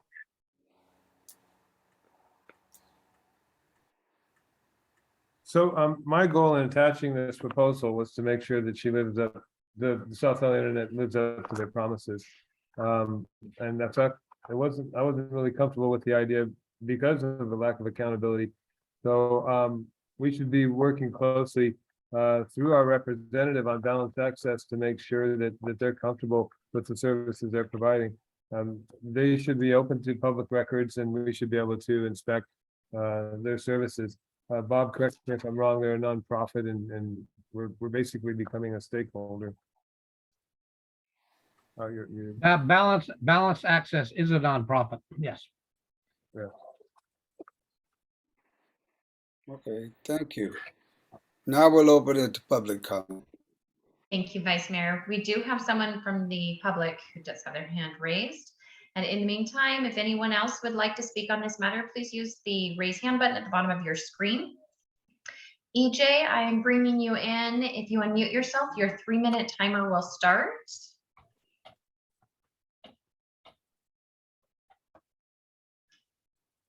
Great, you are unmuted and ready to go. Hello, EJ Sabathia here. I wanted to clarify a few things. 100 megabits per second does qualify as high-speed internet, but just barely. It is a minimum. It is on the very low end. If you're getting 100 megs in city council or at the chambers, that's not going to be enough to run that Zoom room. You're going to be bogging down with with everything that's being put in there. It's likely better than what most students have access to now. So I would consider this in the category of something is better than nothing. But the latency and loss of speed of transferring internet over satellite like that is going to be real slow. If we really wanted to affect within town, I understand in the county, out in Aromas and other places, access wouldn't be super easy given the area. But if we're talking about just within town and affecting those within town, nothing would be better than us finding somebody who wants to invest in a fiber line in town. So I just wanted to make sure people understood that, this is a step in the right direction, but we're stepping into the, barely tipping a toe in the water at the bare minimum with that 100 meg speed. That's all I have to say. Okay. Thank you. Anyone else? At this time, we do not, let me look back at the agenda, sorry. We do not have anyone else with their hand raised. But I do see someone did join us. Did you bring in Rachel, Don? No. No, I didn't. Thank you. So if anyone else would like to speak, please raise your hand. There's no other hands raised at this time. Okay, then the chair will entertain a motion to adopt a resolution of the City Council of the City of San Juan Bautista authorizing the city manager to execute a license agreement with South Valley Internet, Inc. to place communication equipment in the city's water tank for the transmission of community signals, providing a new source of internet access for the community in consideration for free internet at 7 city facilities. Do I hear a motion? So moved. We have a motion. Do we have a second?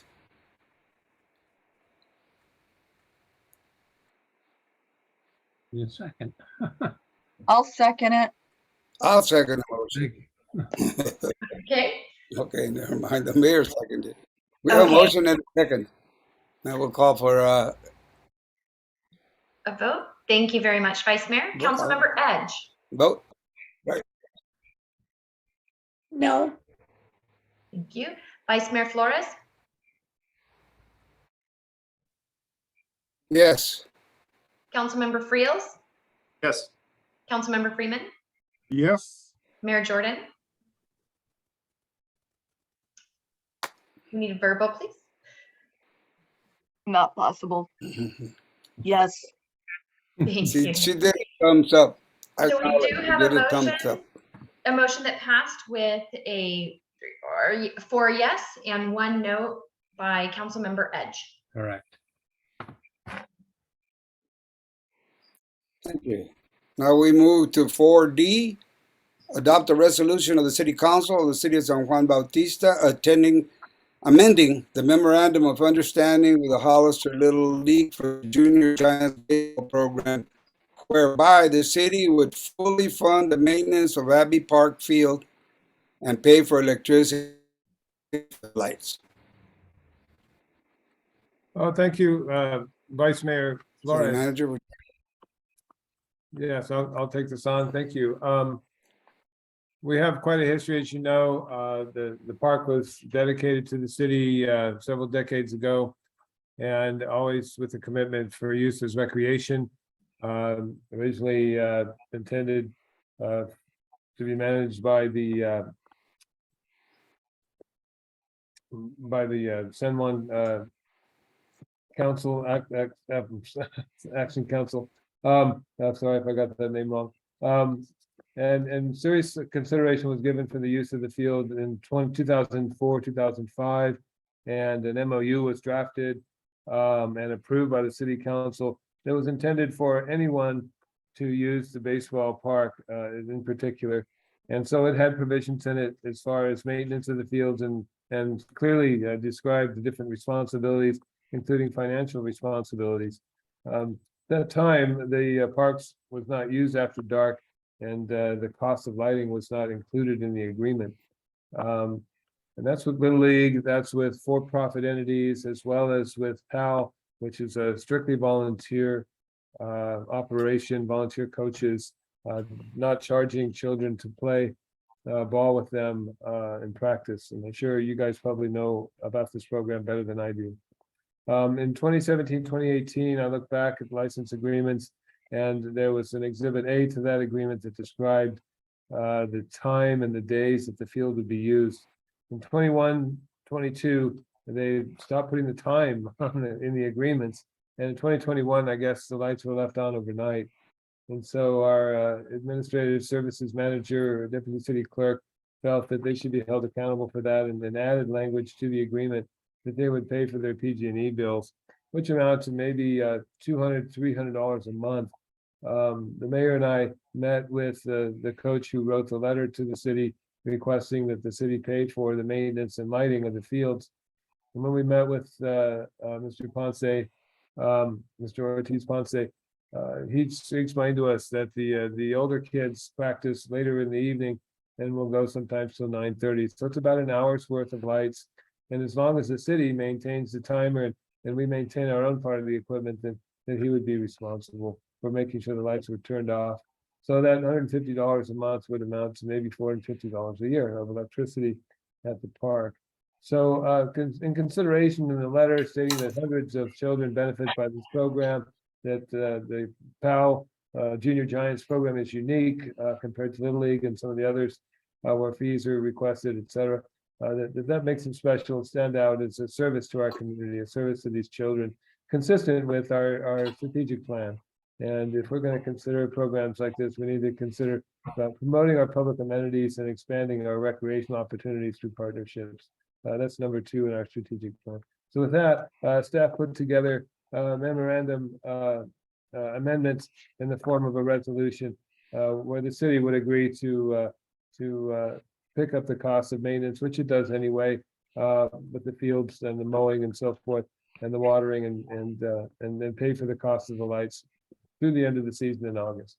So with that, I'm happy to entertain a conversation, debate with the staff and the city council and the public to see what direction they would like to take this question in. Does the council want to support the Junior Giants by paying for maintenance and lights at the fields? Thank you, Mayor. Thank you, Vice Mayor. Okay, can we have a comment or questions, Council Member Edge? I don't have any questions. I just want to say that I support that we take over the maintenance of the park and support the kids. Okay, thank you. Councilman Freeman? I have no real comments other than agreeing with Councilperson Edge. I think we should support the students or the little league players and keep the park in decent shape. Thank you. Okay, Councilmember Friels? Yeah, just want to point out that so everybody knows we do not neglect our park. It's beautifully maintained. So Little League has never really, well, when we had Aromas Little League, they maintained the park a little bit, but our public works guys do a heck of a job. I don't have any problems with them getting electricity from us, but my only concern is that, all it takes is one time for them to leave the lights on overnight, and my phone, I swear, last time it happened, I got 6 phone calls from people in the neighborhood. And that's when I was on the planning commission. So hopefully we can get a timer or something on that. Right. We do have an electrician looking at the lights right now, Scott. For the last 3 weeks, we've been investigating, inspecting how to improve these. Okay, that's fantastic. Yeah, and of course it's baseball, so I'm all for it. So yeah, let's move ahead. I just wish I would have got the memorandum of understanding and maybe saw Anthony's letter, but I didn't get any of that. So that's all I got. Thank you. Thank you. Mayor Jordan? Thank you. You're This okay. is, She signals okay. what? This is something that's I thought hugely important for our kids to be able to do this. This contract was changed without council approval to add the cost of lights. We don't have any, I take that back. Nobody has delved into the PG&E bill to find out what the cost actually is for the electricity at Abbey Park. But again, this is this is for the kids. Thank you, Anthony and Lucy Ponce, for bringing this back to us last year to bring the kids out of COVID a little bit. It was amazing to see the amount of kids that were here. It was the most well-attended, participated Junior Giants League in years, if not forever. So to have that thrown in there about the lights, I was a little dismayed that we actually had to write a resolution to take it out. I am all for which, thank you, Scott, for mentioning Public Works. Public Works does a phenomenal job with that ballpark. It was kind of funny to see that we were going to let somebody else mow it. But there are some other stipulations with the trash and the recycling and things like that the Junior Giants will be held accountable for. But when we give electricity so freely to even entertain a notion that we have to pay, it was actually horrific. Egregious. Thank you.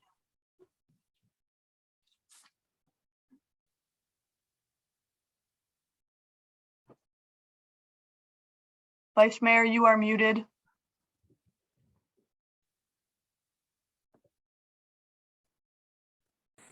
How's that? Said, well, open it to public comment. Thank you, Vice Mayor. We do have someone with their hand raised. We have a few hands raised here. So anyone else who would like to speak, please raise your hand by using the raise hand button at the bottom of your screen. I'm bringing in Wanda Hubert. You have unmuted yourself, and when you start speaking, your 3-minute timer will begin. Thank you, city staff and city council. I just want to, as a president of the Historical Society, I just want to reiterate that the terms of the Abbey family will is that the ballpark be used for baseball. That's a given. And I also want to add that a couple of years ago, it might have been Earth Day, or it was one of the days where residents of San Juan got together and we cleaned up Luck Park, we cleaned up Abbey Park, we painted, we did a lot of that. So we could certainly do that again. But it's a gem that we need to maintain, and for the purposes of the will, the family will, we need to be sure that we always have baseball there. Thank you. Thank you. And Michael Ponce, I am bringing you in. If you unmute yourself, your 3-minute timer will begin. Hello, I'm Michael Ponce. I just wanted to ask the council for 100% support for the Junior Giants program. It has been a program that's been here in San Juan for 7 years. It is actually run by, or run in conjunction with, the Hollister City Rec and San Benito Police Athletic League, not the Hollister Little League. So you might want to look into changing that resolution to state Hollister City Rec, not Hollister City League, Little League. And if you have any questions about the program, I would answer any questions you have, but like the resolution says, it does serve approximately 100 kids for 8 weeks during the summer.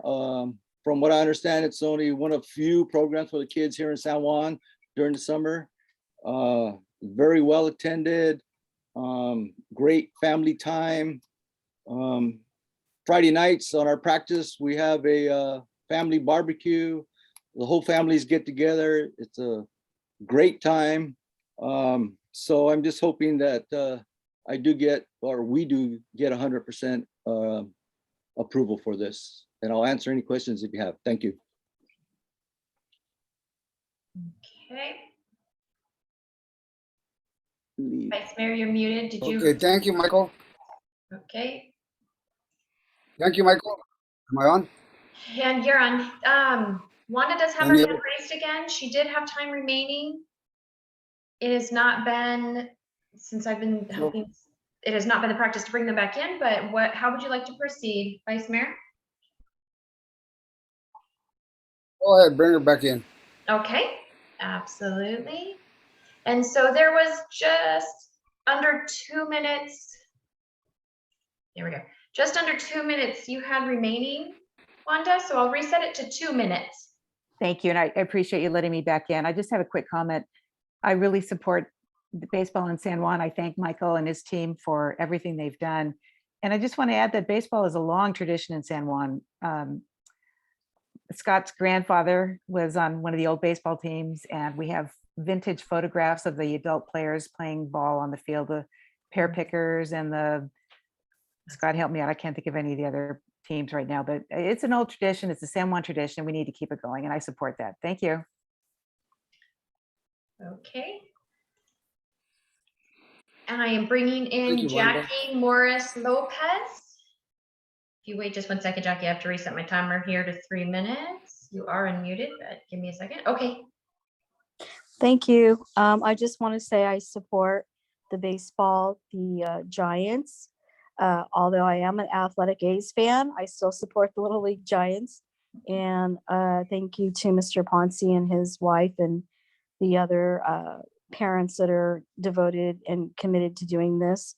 And I also want to just also tag on Vonda's comment. It has been a very common pastime. I remember, there were Babe Ruth teams that came out. There's a lot of competition. That was a very busy spot in town. As a kid growing up here, I watched plenty of baseball games. My family, on many at Easter, we would collect enough teams and go out there and play amongst each other with my grandparents, my uncles, my cousins. In fact, 2 of my uncles were very good ball players and played on the league there, the adult league. So it is part of our history, and it's nice to see it come back. And maybe someday we can have a fun staff baseball team against the Citizens. That would be kind of awesome. Be kind of fun to see. So anyway, kudos to everybody, and thank you. I support 100%. Thank you, Jackie. Vice Mayor, if I may. Just a quick comment. I don't know if I said Michael or Anthony, but it is Anthony Ponce and his wife who are the big proponents of this, getting all the kids. Michael, nothing to take away from Michael, who is out there every night. But it is Anthony and Sally who are there doing everything behind the scenes as well. Thank you. Okay, Jackie, I'm going to put you back to the attendees. Thank you. Here. And if it's okay, Vice Mayor, I just want to give people one more opportunity to raise their hand, because sometimes there can be a delay, and I noticed that's happened a little bit tonight. So if anyone else would like to raise their hand this evening to speak. Thank you, Vice Mayor, for that opportunity. There are no other hands raised. Thank you. Just a clarification that Michael made. This is the MOU is with the Hollister Little League or the Junior Giants. He mentioned that it wasn't the Hollister Little League, that it was actually the Junior Giants. So I'm not sure. I'm not clear on that. You're muted, Don. Can anybody clear me up? Thank you, Cesar. We did correct the resolution. It's with the Junior Giants baseball. And yes, we work with the recreation department. So the title of the staff report didn't get corrected, but the resolution got corrected, so. That's good. Okay, good. Thank you. All right, so now we'll call for the question. Can we have a roll call vote, please? I don't have a motion on the floor. So moved. Oh, Second. Second. Everyone. Motion by all 5. Exactly. Vice Mayor, I'm leaving it up to you on who you heard first and whatnot. I heard Friels first, and then it kind of proved from there. Ed second. Mayor. Oh, you'll get it next time. Who did you get second? We have a roll call vote on this, please. Yes. He's giving it to Councilmember Edge. Thank you. Oh. Friel's Edge, perfect. And on that, Councilmember Edge. Yes. Thank you. Vice Mayor Flores. Yes. Yes. Councilmember Friels. 100% yes. I think I only got 1% on that. Councilmember Freeman 100% yes. and Mayor Jordan. Yes, thank you. Unanimous. Thank you very much, Vice Chair. So now we move on. Move on to 4E. And 4E is adopt a resolution of the City Council of the City of San Juan Bautista authorizing the mayor to execute a joint use agreement between the Aroma San Juan Unified School District and the City of San Juan Bautista. Thank you, Mayor. Mr. Reynolds, would you like to address that? Yes, I would. Was real happy writing this report. Vice to the Mayor. council. Vice Mayor Flores. Very happy to bring this report forward. Working closely with the Superintendent Huntoon on this project. The city first considered this joint use possibility. Well, actually, we've considered it for decades, I understand, in different forms, and including pickleball, including tennis courts back 20 years ago. But most recently, after receiving that American Rescue Plan funds that we could dedicate towards our youth. The joint use agreement with the Aroma San Juan Bautista Unified School District first came at mid-year. It was approved in the budget using our American Rescue Plan funds to pay for the protection of for the use of the facility at the school. The fencing will allow the recreational use of the school during non-school hours. The school will maintain the fields while the city will help on weekends by accessing and securing the facility, having our private security secured on evenings like tonight. And the common goal is to eventually develop a recreational services program. The superintendent has the vision of replacing the old building that was falling apart there near the Alameda and the pickleball courts, and putting up a new building there that they would use during the school hours, but could become then an after-school rec service that we could expand these community services that we're planning in our budget and our staffing. So the two work together, and it's just a great example of partnering and then making the most of our assets, which is again a major part of our strategic plan and a good use of our time and energy. I took our plan for fencing and cost estimates to the superintendent's facility subcommittee June 8th, and it was supported unanimously by that board. They have a new principal that's coming on board who's been made aware of this project, so we don't expect any difficulties moving forward. If approved tonight by the city council, I will be present at the school district's school board meeting June 15th, where they will consider this same license agreement. We had a few things to iron out, but we didn't want to slow down the process.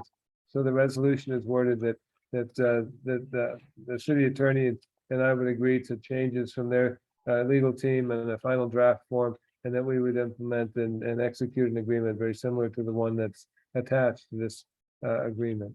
So with that, this is pretty much an aerial view of the facility. This is the Alameda on the right-hand side, this big gray line. And this, what I tried to indicate in blue, is the extent of this 1,000 feet of linear fencing in two big pieces. And we would have the entrance from the Alameda open to the general public, because that's the way they would walk down First Street. I see them in front of my office all summer, hopping this 8-foot fence. Now they won't have to. Now they'll have access to all of these basketball courts, the brand new playground that's over here, and eventually the track. So this is a great way to go. And it's been approved by their maintenance and facilities team. We worked on this plan together, so we're real proud of it, and hope the council supports it.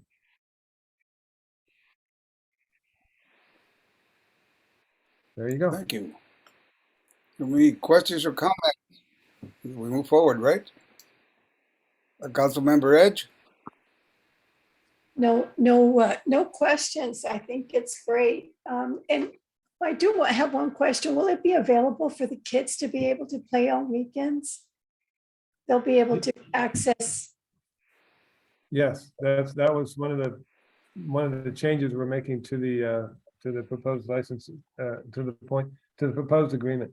Is that it talked about, the school having complete control. And so if they have an event, of course, they have first dibs, right? They have first rights. But in general, yes, it would be available, when the school is not open.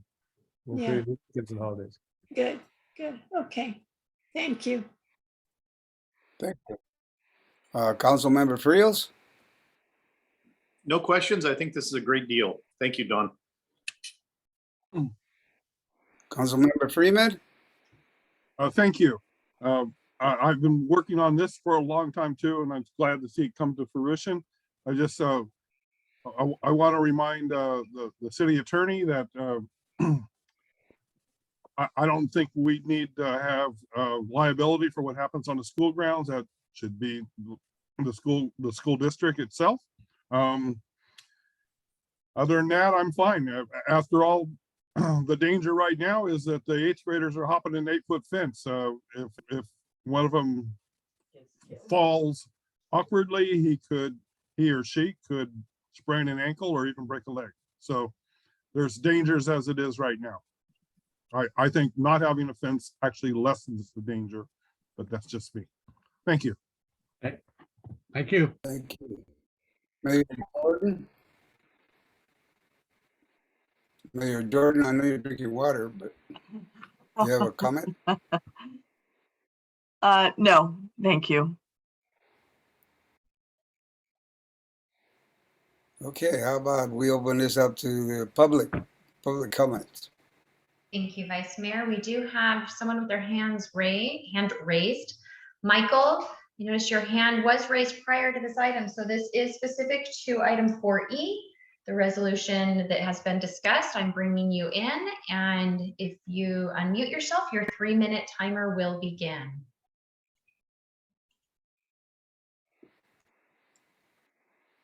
Yep, you're unmuted now. Okay, yeah, I'm sorry. I was trying to speak of the last 4D, but I guess my time is up on that. So. Yeah, the public comment had ended on that one. We are moved on to 4E. Do Okay. you want to speak on this matter at all? No, thank you. Okay, you're very welcome. Anyone else in the audience that would like to speak, please use your raise hand button at the bottom of the screen. Vice Mayor, we do not have any other hands raised at this time. All right, we have no other comments. The chair will entertain a motion to adopt a resolution of the City Council of the City of San Juan Bautista authorizing the mayor to execute a joint use agreement between Aroma San Juan Unified School District and the City of San Juan Bautista. So moved. Do I hear a motion? So moved. We have, thank you. Do we have a second? I'll second it. Come on. Thank you. We have a motion and a second. I will call for the question. Can we do this in a roll call, please? Yes, Councilmember Edge, Roll call vote? Yes. Vice Mayor Flores, Yes. Councilmember Friels, Yes. Councilmember Freeman, Yes. Mayor Jordan. Yes. Thank you. Motion passes unanimously.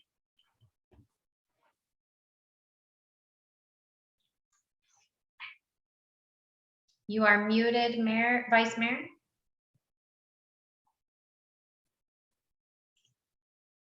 Unmuted. How's that? Perfect. Thank We you. move forward on our agenda with item 4F. Adopt a resolution of the City Council of the City of San Juan Bautista designating and rehabilitating 11 streets as follows: Franklin Street, North Street, 2nd Street, Monterey Street, the Alameda, Polk Street, 4th Street, 5th Street, 6th Street, 7th Street, and Church Street as the city's priority project under the State's Road Repair and Accountability Act of 2017, or SB1. Thank you, Vice Mayor. Any comments, sir? Councilman Edge? Yeah. I'm sorry. Go ahead, Don. Oh, that's fine. We have talked about this project already as part of our CIP. So if there are any other questions, I'd be happy to answer them. It's interesting having just come from Florida where a gasoline is $2 a gallon less. And you see this list of taxes, it's 1 through 5 that we pay on every gallon that we buy. But you know what? They have tolls everywhere. You can't get on the highway anywhere in Florida without paying a toll. So one way or another, the users are going to pay for the streets, and this is the way the state keeps us accountable and asks us, are we really using our money intended for streets? And so the answer is yes, and so here's the list. Okay, I'm sorry, just had to add that quick editorial. I have a question. Did you had mentioned about Church Street? Was it Mayor Jordan that you wanted included in this? I don't recall exactly what the word First was. Street, the First Street section of Church, right? Yes, please. The section, I think it goes up to Second Street, current on, It's first and second. yeah, the cemetery to Third Yeah. and then Third to Second. Right. If we can hold those. That's What's what my current question. PCI? Don, So current PCI. That's the pavement index. And Okay, on how bad it is? right, and so the goal Okay. is to get that pavement index in the city up over 85%. And so you can see definitely is low, and it's probably lower on Church Street going to First. I think what Ned was trying to say was he's applying for a grant right now. They would give us a couple $1 million where we could rebuild entirely the way we did with our Third Street project, and we just entirely rebuild the whole street. So that's what he was holding out for. One thing that I thought of in the last hour was how we could bid First Street as an alternative, and if the prices came in favorable, then we could add that to the bid package. Also, just for the council's understanding, many of these treatments involve asphalt or asphalt products, and so we would hope and cross our fingers that the price of gasoline comes down by the time we bid it, because these prices have really shot up in the last year. Have we looked at alternatives? My apologies for interrupting. Yeah, there is a grant that uses recycled rubber mixed in with asphalt, but the cost is even higher. Oh, I'll be darned. Thank you. Yeah. Okay, thank you. Any questions or comments, Councilmember Edge? I was going to ask if we could throw in the First and Second Street on Church Street with the, with adding it in there, but you guys already talked about it, so that's fine. All right, thank you. How about you, Councilman Frios? No questions, just a comment for the person who made the public comments about we should focus on repairing our streets. Ma'am, here's 11 of them. So we're working that way. And this is the most progress I've seen on streets in I don't know how long. It's been decades. It's been decades. So we are definitely moving in the right direction. So I'm super happy about this. Thank you, Don. Thank you. Councilman Freeman? Yes, I'd just like to echo what Scott just said. As long as I've lived here, which is 21 years now, the streets have varied between bad to horrible. Obviously, Church Street is between First and Second Street is on the horrible side, but it's not traveled very much. I would strongly suggest that we just follow the pavement management plan, which allows us to spread out our costs and keep the really good streets even better, or the average streets, increase them up to very good. And we'll get to Church. Hopefully this grant will come through and we'll get to Church and and Polk Street outside of City Hall is in the same category of where there's not much asphalt and a whole lot of dirt showing through. And hopefully we can get to those very quickly. Thank you. Thank you. Now we'll open this to public comments.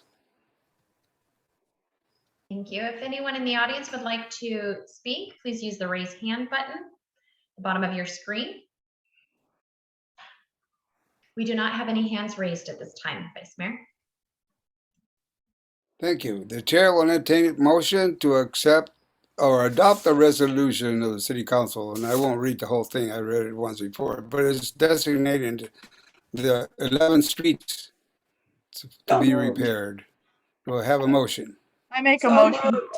to Have a adopt second. the resolution. Sorry, I want to make sure that church is on there. So I make a motion with the amendment to put Church Street towards the end, and if there are funds left over, to do that.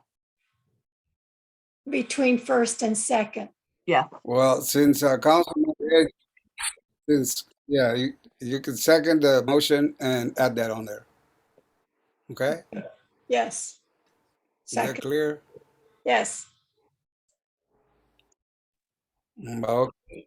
All right. So now we call for the question, and we have a roll call vote? Yes, thank you, Or Vice do we, Mayor. did we do public comments? Yeah. We did. Yeah. You're on it. There were no You got public this. comment. There were none, yeah. Okay. Councilmember Edge, Yes. Vice Mayor Flores, Yes. Councilmember Friels, Yes. Yes. Councilmember Freeman, Yes. Mayor Jordan, Yes. motion passes unanimously.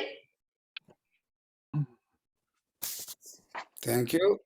We move on to 4D.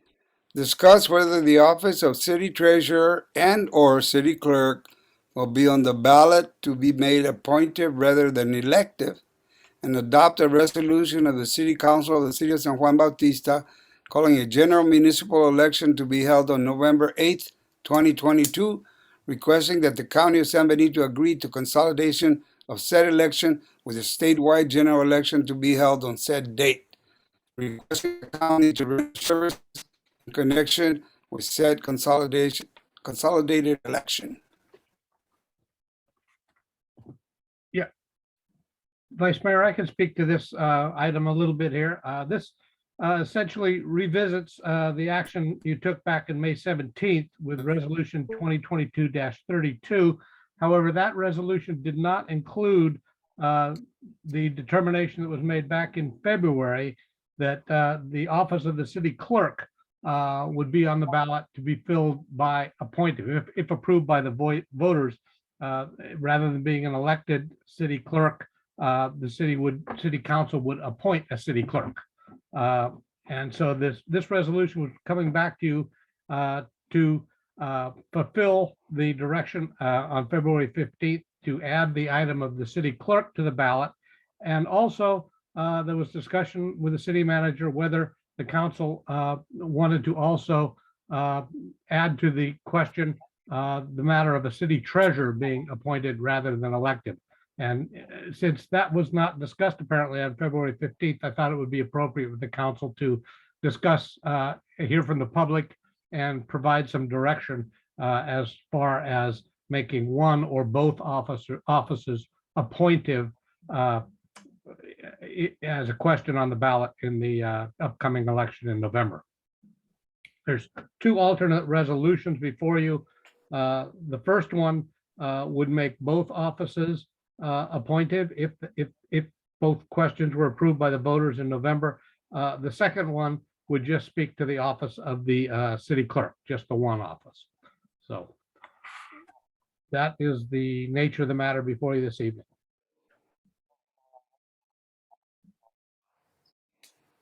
Okay.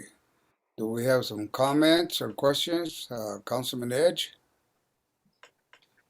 No, I don't have any questions. I think it'll be a lot cleaner to have somebody be appointed rather than elected, and the treasurer also, so. yeah, Also the treasurer, both. it's fine. I'm in support of this. Thank you. Councilmember Friels? I'd like to see both of them continue as elected positions. Thank you. Councilman Freeman? Thank you, Vice Mayor Flores. I'd like to see them appointed. We've had in the past 10 years, 7 different city clerks. So that revolving door it's hard to fill and it's hard to do it. And it's Norma's doing a great job, and I wish we could have her full time, but I don't think that's in the cards. So I'm in favor of making them appointed offices. Thank you.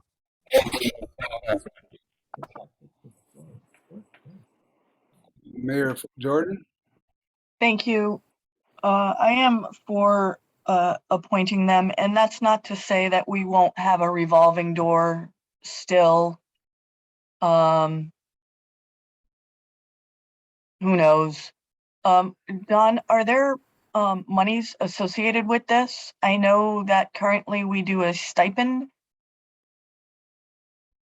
We budgeted for the election. That's important. 'Cause that costs more than the stipend. They can have mine. And we always budget for the stipend. This last time, one of the electeds received the stipend and the other chose not to. So we broke even, and so we had sufficient budget. So I believe the stipends are budgeted every year for each position. Yes. And that would stay the same. Yes. Well, would they get it?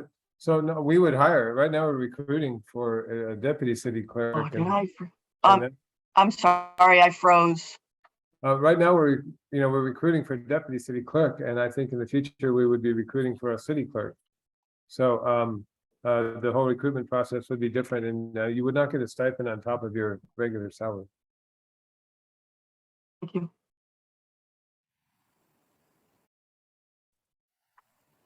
Okay. And where are we now? Jordan supports Is it all comments? I guess we'll public comment. Cesar? Yours is the remaining one? public comments, yes. We can entertain public comment on making one or both appointive. Yes, thank you. We do have someone with their hand raised. Nancy, I'm going to bring you in. And as this is happening, anyone else who is attending tonight, if you'd like to speak on this matter, please raise your hand. Nancy, if you unmute yourself, and then when you start speaking, I will start your 3-minute timer. Well, I agree with Councilman Frios that this should be elected. It is just another indication of taking more away from the constituents and having more power in the city manager and mayor's position. I think that's wrong. I'm hoping that there are other people out there listening. I'm not hopeful that they are, because it's very difficult to have meetings on Zoom. I know you people do it and you think it's a good idea, but you can see the kind of response that you get. Last night at the VFW meeting, we had quite a bit of response. And we had a lot of public comments. People were engaged because we were all sitting around and had a roundtable discussion. And it was even noted several times during the meeting by the presenters as well as the attendees how beneficial it was to have a face-to-face meeting. So, hiding behind the community involvement with Zoom meetings and now making positions appointive rather than elective just continues the, I don't even know what to call it. I want to be careful about the words that I choose, but it's not very truthful, and it's not at all. Well, I would just point out that really the comments on the Zoom meeting were certainly interesting, are not really the matter before the council tonight, and the council would not be making I don't care what you think. the council would not be making these positions appointive. It would be the voters. So it would be a entirely transparent process. It is not transparent, and you know what you're doing is not transparent. It's obvious. If you were there last night, you could see all of the people that were involved in the public comments and whose livelihoods and lives you're impacting. But Now, you Ms. can't. Carlisle, that is not the matter before the council this It evening. is the matter, darling. It is the matter because you're taking yet another thing away from the constituents and making it an appointed position rather than an elected position. You're not listening to your constituents. Oh. Yeah, okay. Sure. Sorry, Nancy, you have 45 more seconds. Did you want any more, add anything else? It's really, a waste of breath trying to talk to people who are not listening to the people who are living in this community, and it's very sad.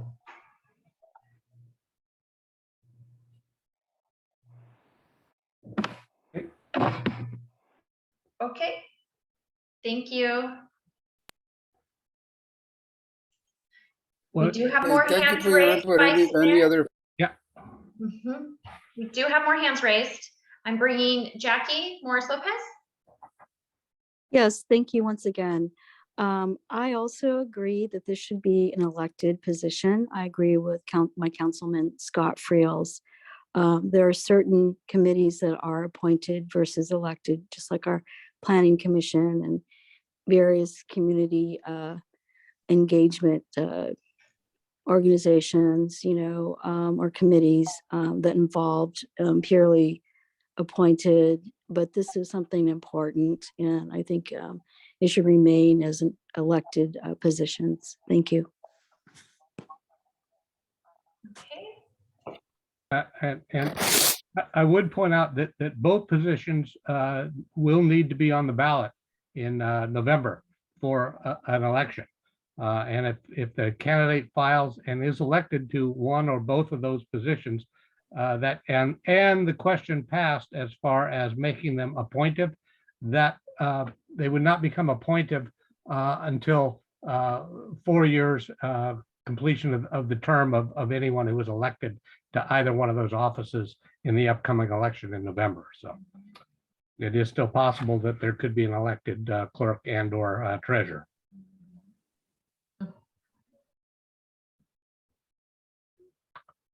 Okay, any other input? Okay. I would point out that in your packet, Exhibit A is the resolution that brings both of the questions as to the city treasurer and the city clerk to the voters in November. And if that's the will of the council, if Exhibit A were adopted, then Exhibit B would be moot. Exhibit B just addresses the position of the city clerk, which was per the direction, I believe, that the council gave back on February 15th as to the city clerk position. May I ask a question, please, Vice Mayor Flores? Yes. Thank you. Refresh go refresh my memory, please. Our city treasurer and city clerk, were they appointed or elected? I can answer that. Thank you. We currently don't have a city clerk. We have myself acting as deputy city clerk, so I sign the resolutions if you notice. The city council appointed Michelle Sabathia to be treasurer after no one, remember, we held an election, no one ran for office. And then we had 2 people apply for the position, and the council chose Michelle over the second candidate. She was appointed to a 4-year term. And at the time, our city clerk, was that an elected or an appointed? No, she did not run for office either at the time. She stepped up when she saw that no one ran for office, and she was also appointed, as I recall. Thank you very much, which, by the way, was greatly appreciated. Shauna Friels. That's actually not correct. She Oh, did I have it wrong? I'm sorry. she ran for the office. She Oh, was okay. right. She was a write-in candidate. That's it, writing candidate. I'm sorry. Thank you, Scott. Welcome. So we're at a point here where this action is we're going to see whether these positions will be part of the election process, Correct, right? correct, So correct. this time, Chair would like to make entertain a motion to accept, or let's see, the resolution of the City Council of San Juan Bautista calling a general municipal election to be held on November 8, 2022, requesting that the County of San Benito agree to consolidation of said election with a statewide general election to be held on said date, and requesting the county to render services in connection with said consolidation election. So And- the chair now will entertain a motion. And if this, Sorry, go ahead, Rob. I was just going to say, if this motion is in reference to Exhibit A, which is the resolution for both the offices, then the council would also be further, in accordance with the government code, submitting 2 separate ballot questions to the elections department in San Benito County. And those questions would be, shall the office of city treasurer be appointed? And the second question, separate question, would be, shall the office of city clerk be appointed? So both of those questions would be on the ballot if this resolution, Exhibit A, were adopted. So I have a question. So on the ballot, there will be that question, those 2 questions for the treasurer and the city clerk. And it will be the voters that will decide whether we have those 2 positions elected or assigned Appointed. or appointed. That is correct. If one or both measures fail, and they've been on the ballot before and have failed, they were on the ballot in 2006, I believe, and in 2008, both failed both times. If they fail, then the officers would remain elected. Okay. And so in the meantime, if we get somebody that comes forward and applies for the city clerk position, they will be in that position until the election time, if somebody else decides to run? If someone filed and ran in the November election and was elected to that position, then they would assume office appropriately after the votes were canvassed and certified. Okay, With the okay, new council coming in. That's all right, correct. okay, thank you. So on the November ballot, there's 3 elected to the council, 1 to the treasurer, 1 to city clerk, plus the 2 questions. Exactly correct. Thank you very much. If this resolution was adopted, yes. Okay. Okay, so now we call for the questions. Would like to take a roll call vote? You need a motion. You need a motion. I'll make a motion to adopt The resolution. Exhibit A. Okay, we have a motion. Do we have a second? Second, I hear a second. We have a motion and a second. We'll take a call of the vote here, a roll call vote, please. Yes. Councilmember Edge, yes. Vice Mayor Flores, Yes. Councilmember Frios, No. Councilmember Freeman, Yes. Mayor Jordan. Yes. Motion passes 4 yes, 1 no by Councilmember Frios. So now we move on to 4H. Select an ad hoc committee to recruit for planning commissioner. What happened to Exhibit B? That goes to the floor. Gets recycled. Exhibit B is moot in the sense that it would conflict with exhibit, the motion. Okay, all right, okay, I get it. Sorry. No problem.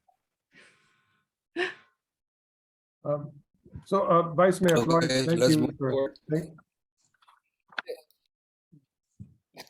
Yes. H. Oh, what happened to you? There you go. H. We ready? Yes, 4H, go ahead. 4-H, just like 4-H. Thank you. This matter comes to the city council as a result of finding out just last week that planning commissioner had moved outside the city boundaries. She apparently didn't realize that Mission Vineyard Road was outside the city boundaries. In fact, she called me at 6 p.m. on the 9th to say, why didn't I get an invitation to the planning commission meeting? So I explained to her that where the city boundaries were, and I apologize, but she has to be excused, no longer eligible. And she has to have a primary residence, so she can own property in the city, but if it's not her primary residence, that does not make her eligible either. And so as a result, it was requested that, of course, we begin the process immediately to find a new planning commissioner, if that's what the council chooses to do. So in the packet is the policy 2-3-110, qualifications, appointment, and term of planning commission. And section D stipulates that the city council appoint an ad hoc subcommittee of 2 members to receive applications and resumes, select qualified candidates for interviews, conduct interviews, and make a brief report with a recommendation to the city council. So that's the process that was adopted, I guess, in 2020. I'm trying to recall, was it that long ago? The city attorney Deb Mall brought that policy forward to the council, and the council approved it. Other cities do it differently, and that's maybe that conversation, that boat's already left. I don't know. I'll leave that to the council. But for now, we have a vacancy. We have only 4 seats filled on our planning commission, and the city council is being asked tonight to decide what the next steps are. And Bob, I don't know if you want to add to that. Or... No, I can add a little bit. The ad hoc committee would consist of 2 members of the city council, and their task would be to receive the applications from interested people wishing to apply for service on the planning commission. They would then select candidates to be interviewed, conduct those interviews, and then recommend the candidate to the city council. And that city council must get a majority vote, 3 votes of the city council in order to be appointed. If the candidate did not get 3 votes, then the ad hoc committee would recommend a second candidate if one were in the queue.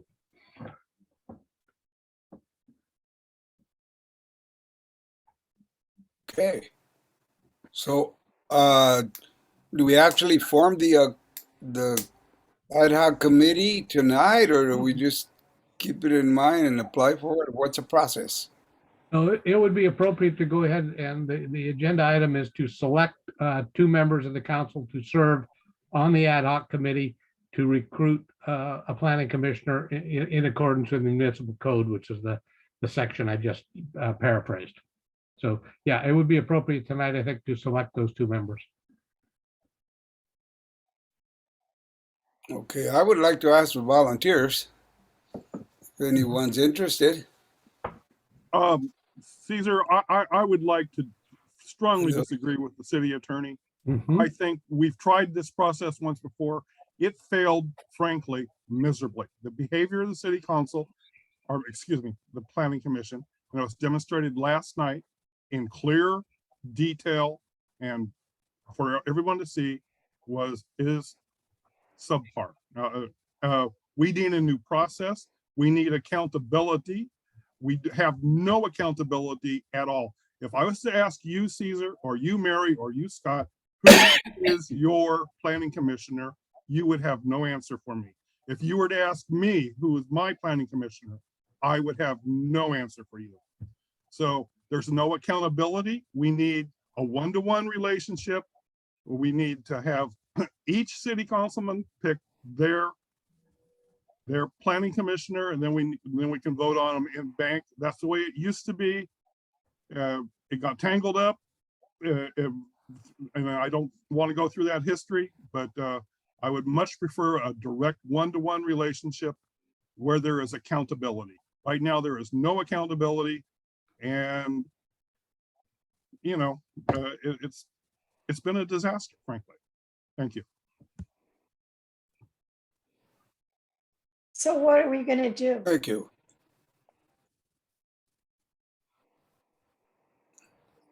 Well, what I would like to do is just Well, it's up to propose us. a new process. We can leave the planning commission with 4 people. If they tie 2 to 2, that's fine. We can break their tie if we need to. But we need a new process. We could start that tonight, or we can think about it and come back next month, whatever.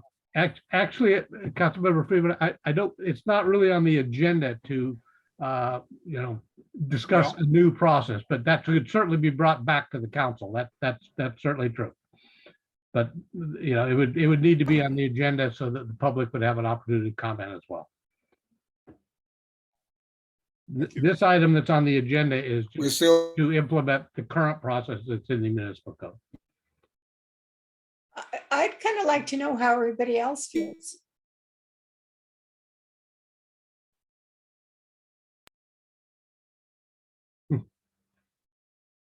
What was that, Mary? I said I'd like to know how everybody else feels, the other council members. Thank you, John, for your input. You're welcome. Councilmember Frias, do you have a comment? Yeah, just a question. I'm a little confused about the title on the agenda. It says select an ad hoc committee to recruit for planning commissioner. Are we recruiting for a planning commissioner, or are we appointing one tonight? Are we forming an ad hoc committee to recruit or to appoint? You would be forming an ad hoc committee of 2 members of the council in accordance with the way the municipal code is right now, with the task that they would receive applications, and then they would select candidates, interview those candidates, and bring the candidate that they felt was best qualified to the council. So you wouldn't be selecting a planning commissioner tonight. You would be selecting the ad hoc committee that would engage in the process of bringing a recommendation to you subsequently. I guess I'm splitting hairs here.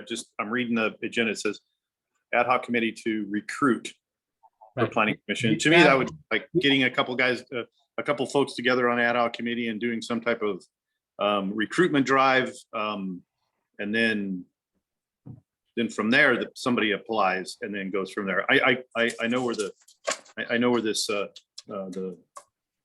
the section is. I looked it up. So I'm a little confused with that, and I think I'm kind of getting it a little bit. The first time I applied for a planning commission was probably 15 years ago, and I had to interview in front of the whole council. And I'm lucky that I don't have much problem public speaking, but to me, that would have been probably petrifying for a lot of people.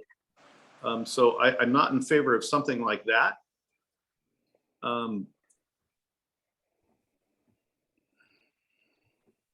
I was appointed, and then apparently after I was appointed, the rules were changed. It was in August of 2020 when the rules changed. So I don't know what the answer is for this. It's let's just hope we get somebody who wants to do on the planning commission. So I'm going to listen to some ideas and go from there. Thank you. Anyone else? Mayor Jordan, do you have any comments, questions? I do, thank you. When we came on the council, that's when this came up to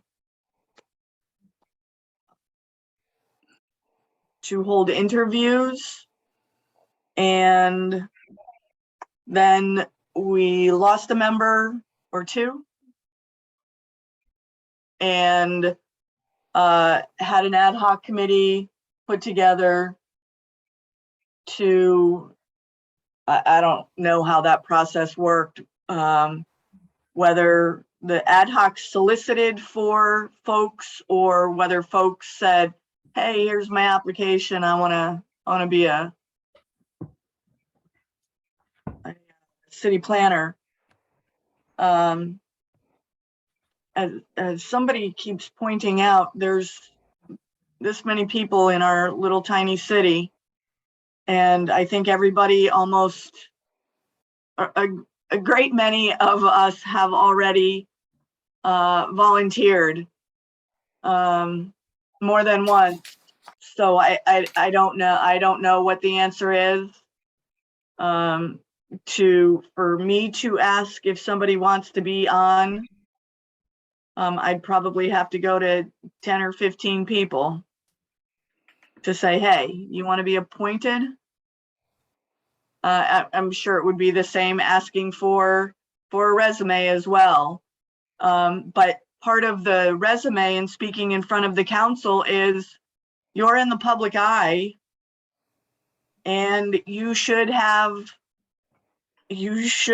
some modicum of decorum. I'm hoping that we all get that back when we go into chambers. I don't know what the answer is, but I would like to not appoint somebody. I would like to have the ad hoc committee. So the ad hoc committee will listen to the applicants. So we would have to wait for applicants to come and apply, and then the ad hoc committee interviews the applicants. That's correct. And then the city council votes on the final applicant that you come up with. So yeah, I think that that's what we should do. That's correct. Something similar to what you and Cesar did. Yeah.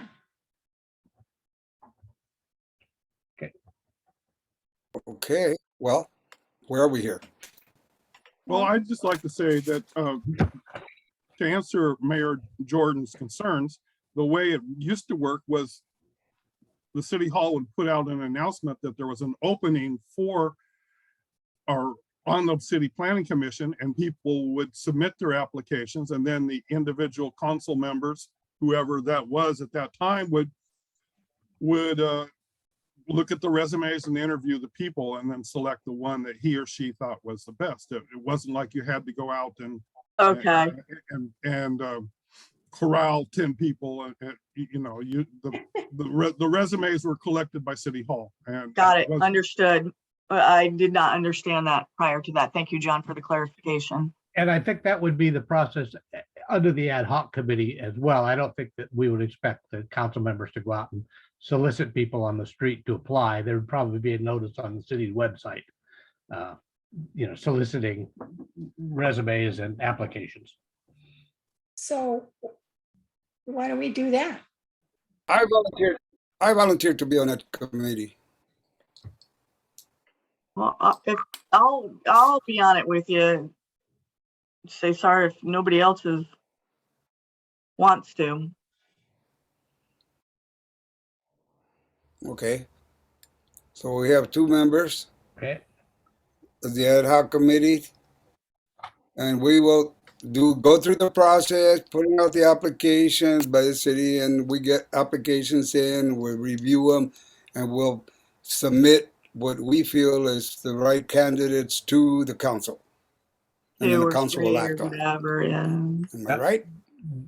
And this time I strongly recommend having a firm end date and time with no movement.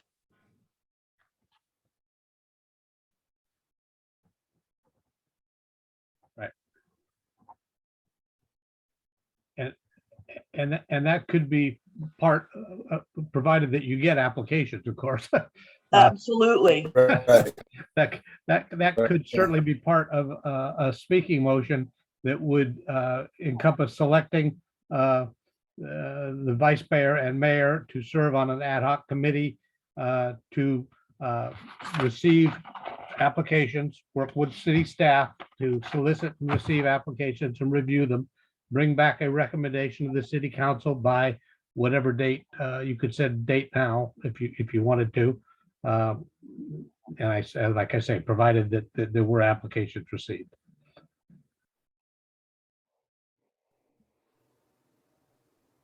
Well, we should give a couple of months anyway. Yeah. No? Or do we need to go faster? No, like you say, you could. Without the You applications from could do it education. you could do it and set a date, say no later than, and then if you've got an application in that you felt was warranted, you could bring it back to the council before that date, certainly. I don't think you'd have to necessarily wait the full time. So if we go out now and have until the August meeting, or 2 weeks or 3 weeks, and then come back by the September meeting with a couple of Candidates. killer candidates.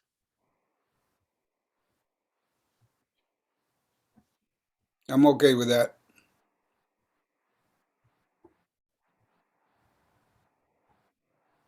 I am not. We're just repeating the same process as last time, and it was a disaster.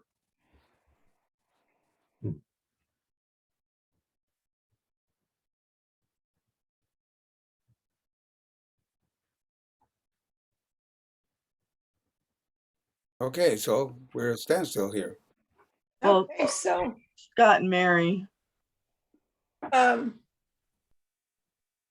we make a motion now that we accept the two of you as the ad hoc committee?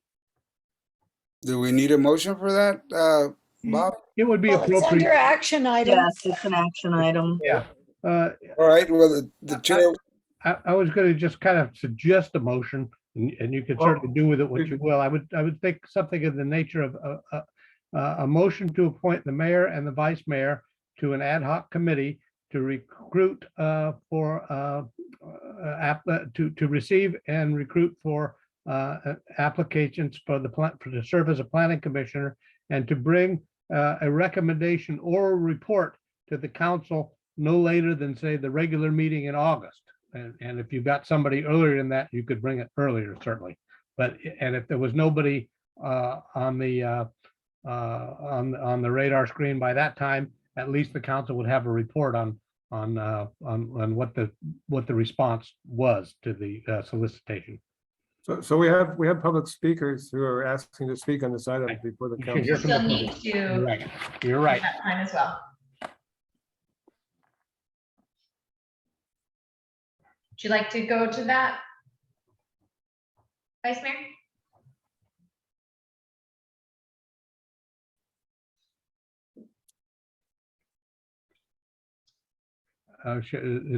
Is he frozen? I think he's frozen. I think he's frozen.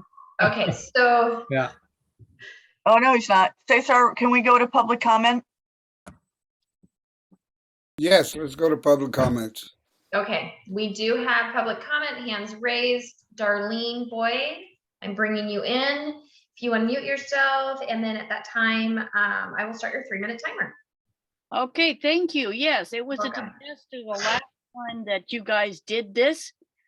I do not think that Flores, Edge, or Jordan should be leading the way on any of this, because they're the ones that appointed the goddamn committee that we have now, or commissioners we have now, you know? And it's been a disaster. Language. Can we Yeah, control that the would be- language, please? This is a meeting of the city council of the city of San Juan Bautista. I have controlled my language. Right now, I am very unhappy with the choices that have been made. Nothing has happened but escalation of poor behaviors.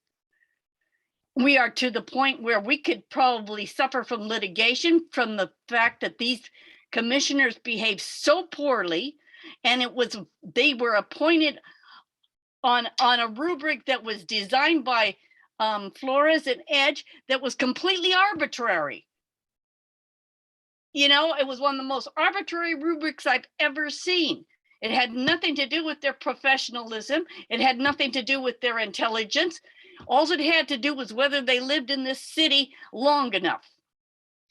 And I found that a very, very poor yardstick by which to measure anybody that would be a good candidate for our commissioners. And the reason why you're not getting any applications is because who wants to work with a city council that doesn't really respect who they are and what they're about? You get, of course, the garbage out there. And I'm not happy with these commissioners, and I know who was the ones that brought them forward, and you even brought one after the fact of the deadline. So Brendan, you yes, have 1 minute remaining. I'm finished. Thank you. Okay, thank you.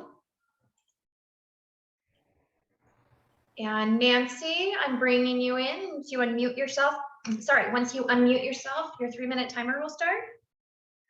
Just an observation from the meeting last night, seeing there were a lot of people who were interested in planning the future of the city of San Juan Bautista, and that they were able to actually get together and meet with one another and discuss it is a novelty in this town.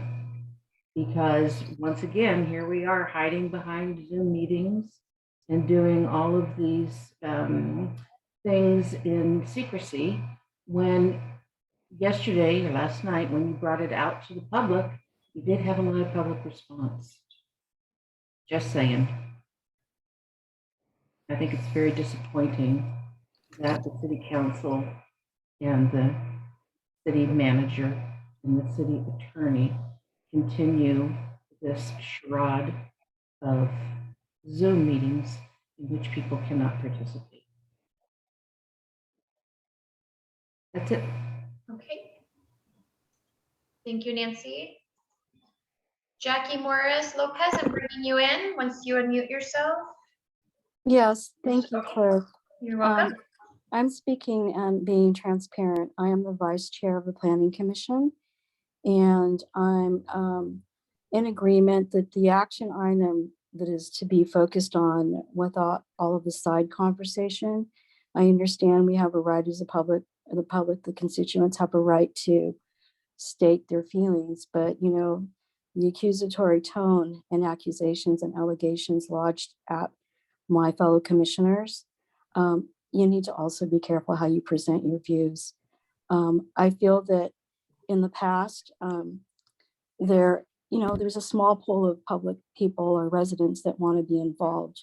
The other issue is that sometimes individuals that do want to be involved have conflict in terms of whether or not they're a business owner, whether or not their spouse or partner or significant other is a council member themselves or an appointed official. So all those things really eliminate some individuals.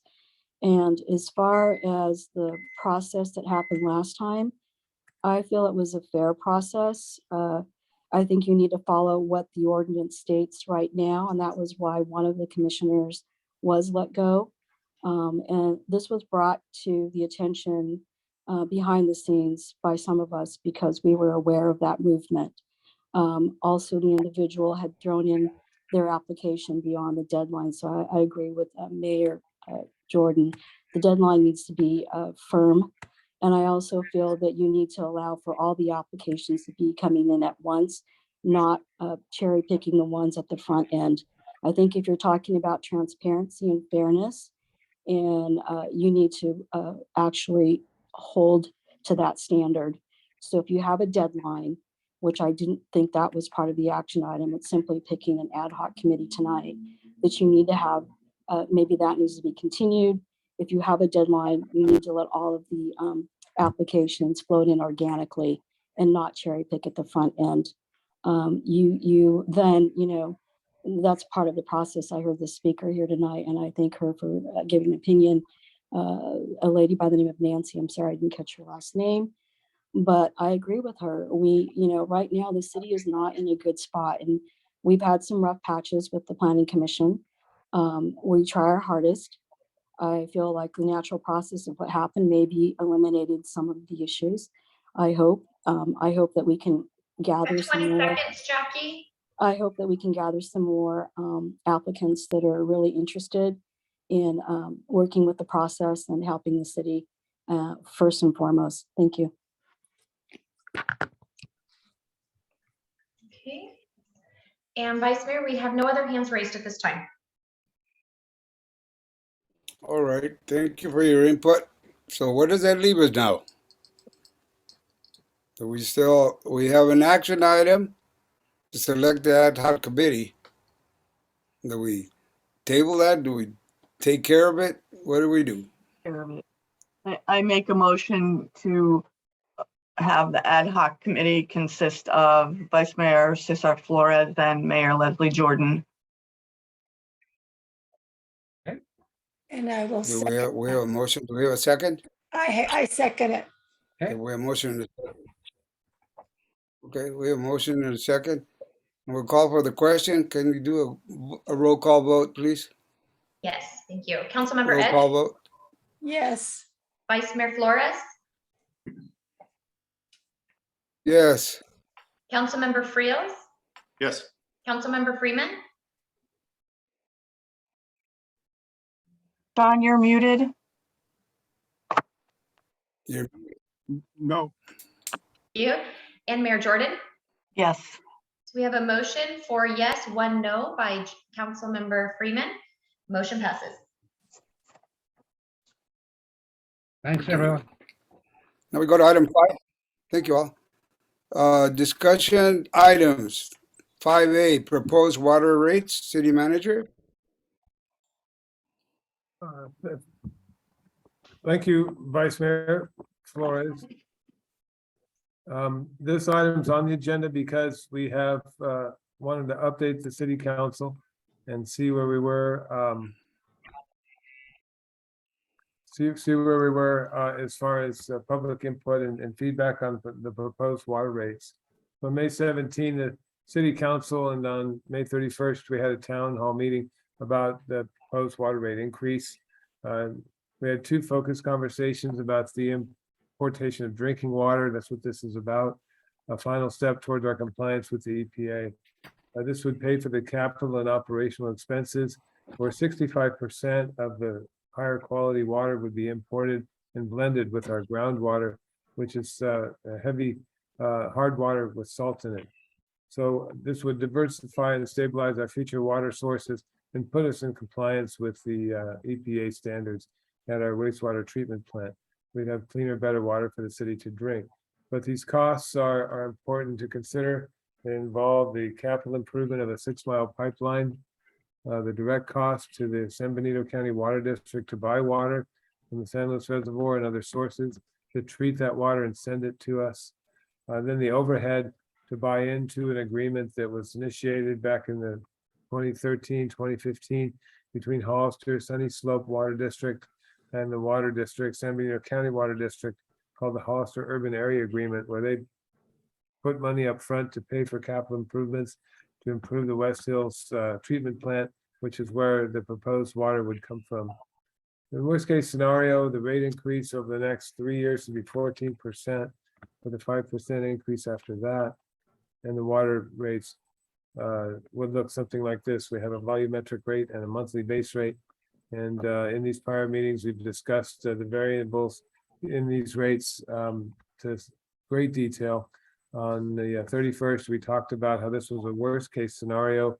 We are continuing to apply for grants and loans, and there are more grants possible for water than there are for wastewater. So we're just beginning to scratch the surface on that. And if we're successful, we don't have to charge these rates. We can come back and charge a lower rate. But as you can see, over a course of 5 years, the plant would be completed in December 2024. And so the debt service and other things would kick in beginning in 25, 26. And we had Barbara Wells here on the 31st to talk about how the rates were created and established. And I'm here tonight just to have it on the agenda to see if the community wants to speak about this item more. As we move towards the deadline, we have a notice now that all of our residents have received, proposing a public hearing July 19th. And they have an opportunity until that time to protest the rate increase. I'm not aware personally, and nor have we received any written protests.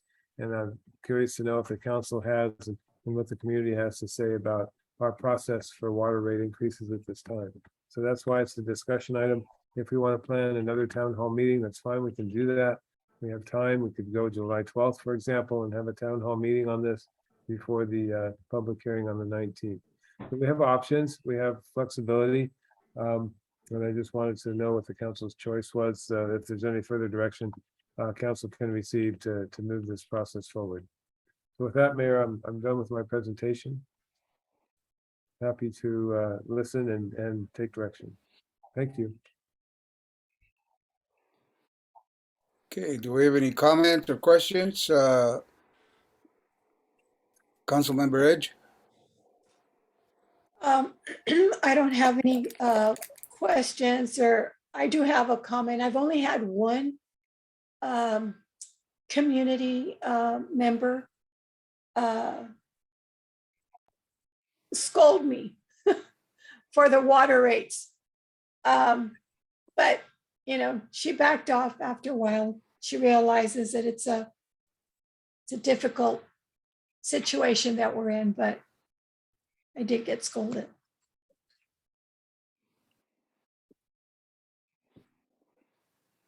Okay. Councilman Friels? No questions. The only comment is, I don't need to go to another town hall meeting on this personally. I don't know how many people showed up at the last one. So I'm okay with not another town hall meeting. Thank you. Councilman Freeman? Thank you. I have had several conversations with at least 3 or 4 people about water rates. I think I've done a good job of explaining it to them and telling them why we had to do this. And yes, it is going to be hopefully only a little bit more expensive, not $100 more expensive. I'd also like to thank Don for the spreadsheet we got on all the grants. And I want to talk with him closely about a couple of them and see where we're at on those. And that's it. Thank you. Thank you. Mayor Jordan? Thank you. It's nice to see on here, because I did pose that question about would it pay for capital and operational costs. I think it was for this. We're gonna be bringing in a quality of water that's better than what we have now. The biggest caveat right now is that we are on 15 or 20% of 2020 usage. So we'll be looking at those cutbacks. If our wells were to dry up, we would have this as our sole backup. Thank you, Don. This is a huge project and you've been working on it for 3.5 years now. Well done.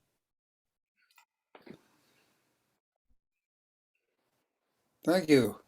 I'll move on to 5B, future ban on the sale and use of all fireworks.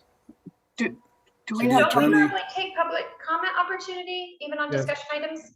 Yes, it should be. Okay. Sorry, is it? That's okay. Like I said, that's why we're here. I was saying that at a meeting before. We're here together as a team to make this happen, right?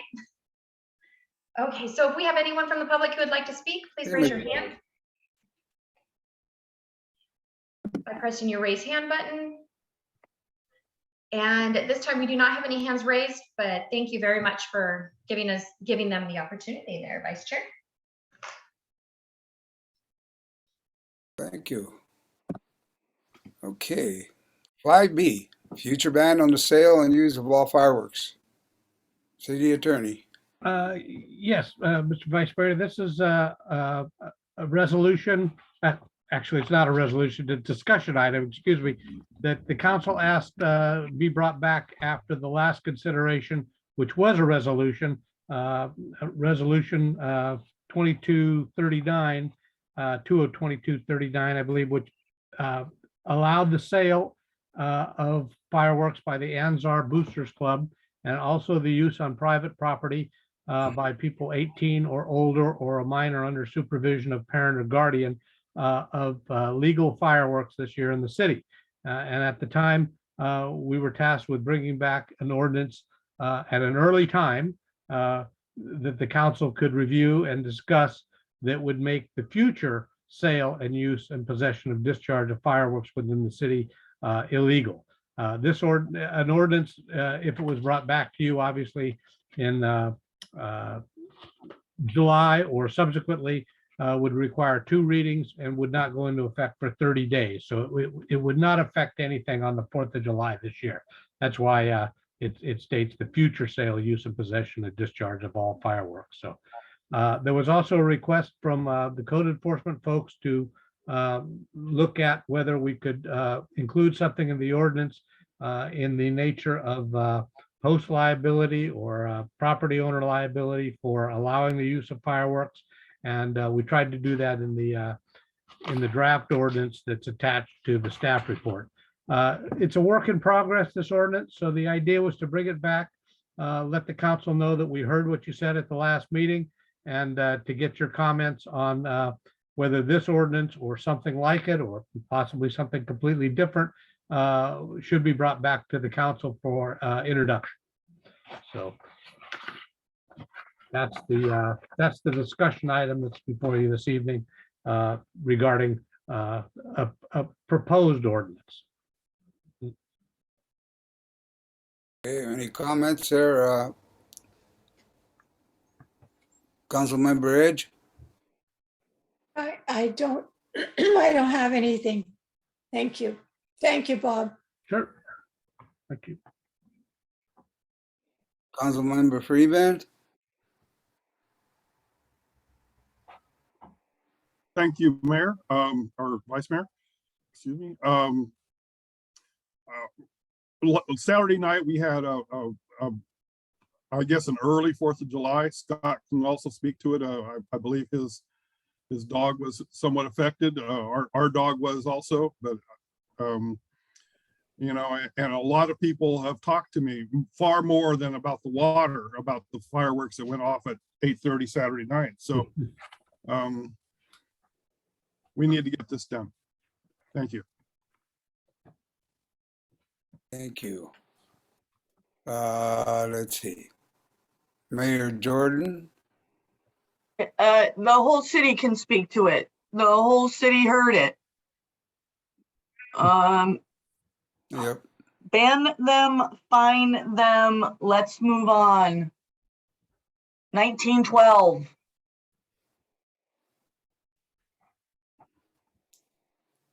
Okay, thank you. Councilman Friels? Just one thing of stuff that went off the other night. They're already banned. They're illegal. Those folks obviously don't care.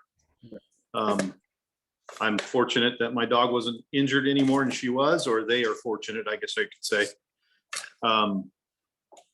Yeah, you know, this is going to make things a lot easier across the board. Just unfortunately, because of a handful of idiots, we have to, you know, we have to shut down a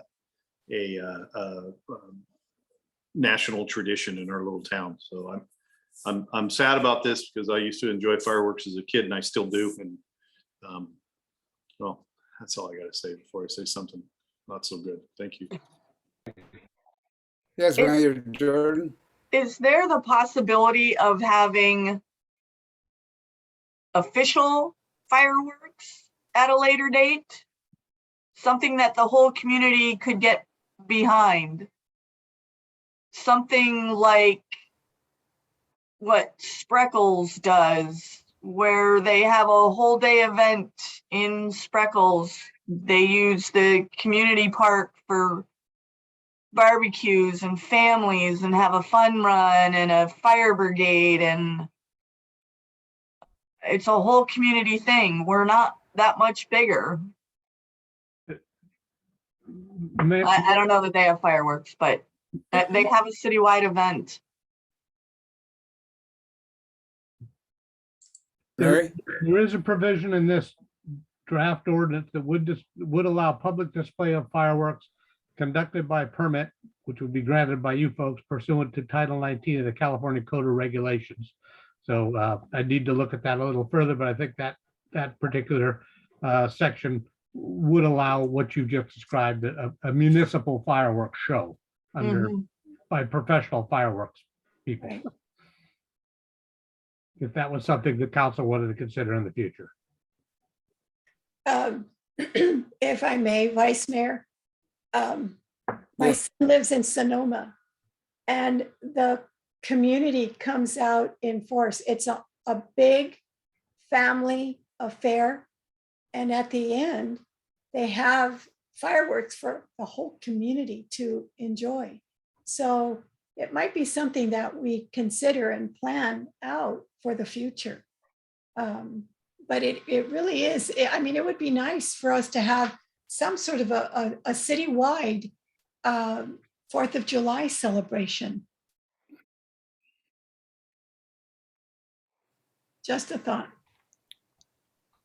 You know, I saw somewhere where they're using this, what do you call those, the little airplane things that fly with the Drones. colored lights and everything? Drones, yeah. What do you call those things? Drones. Drones, yeah, they're doing fireworks with drones. Yeah, that's something interesting. Anyway, we've gone through this. Any other comments? Did we get public comments on this, Norma? Thank you, Vice Mayor. Anyone in the public that wishes to speak, please raise your hand using the raise hand button on the bottom of the screen. We do not have any hands raised at this time, Vice Mayor. Oh, thank you. We'll move on. 5C, moratorium on future developments. Councilmember Edge. This is, I would just like to suggest that we have all of us, the city council, our attorney, city manager, have a discussion of the possibility of a moratorium here in San Juan Bautista. Until we get connected to Hollister for our sewer and our water. And probably the only exceptions would be the Loazia's project and JJ's building. But we have a major infrastructure issue. Our streets are in really bad shape. And not to mention the drought that we have. And I feel that we're being reckless and irresponsible to our constituents by not taking into consideration all of the elements that we have before us. It's for the future of our community. And we all love and appreciate this extraordinary historical little town that we live in. And we need to preserve the uniqueness by planning sensibly. So therefore, I feel that we need to have a serious discussion amongst us. And I know I don't like extra meetings, Scott. I know it's hard, and with my unbalance, it's difficult, but I really feel that it's important that we consider it. And I'm just putting it out there for all of you, just to talk about it. We need to talk about it.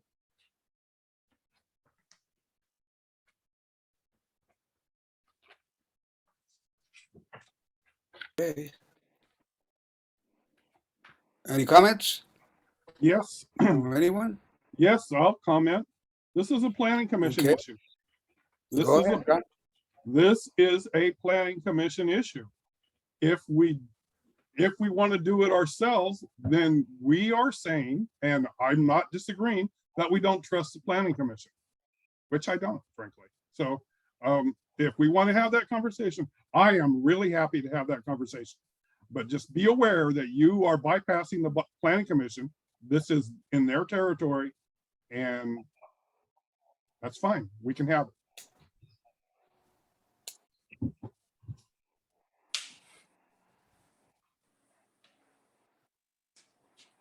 Councilman Frios, you got any comment, questions?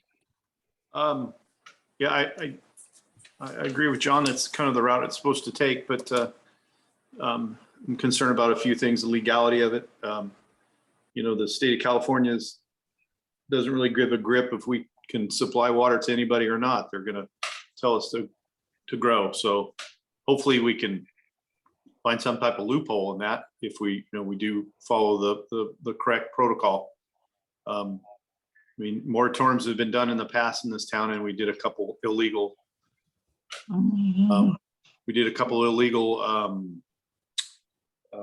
growth requirements, or actually, you know, a ban on growth. And we got in trouble for that. So if we're going to do this, we need to do it right and not just shoot from the hip. And I'm not disagreeing. I think we have a great water delivery system. Our water isn't very good. And until we can straighten out our sewer problem, yeah, but let's do it the correct way. I agree. I'm not trying to take anything away from Is this the planning commission. Is this something that our attorney can look at? Yeah, in general terms, we could certainly look at it. You know, you could ask the planning commission to make a recommendation to the council.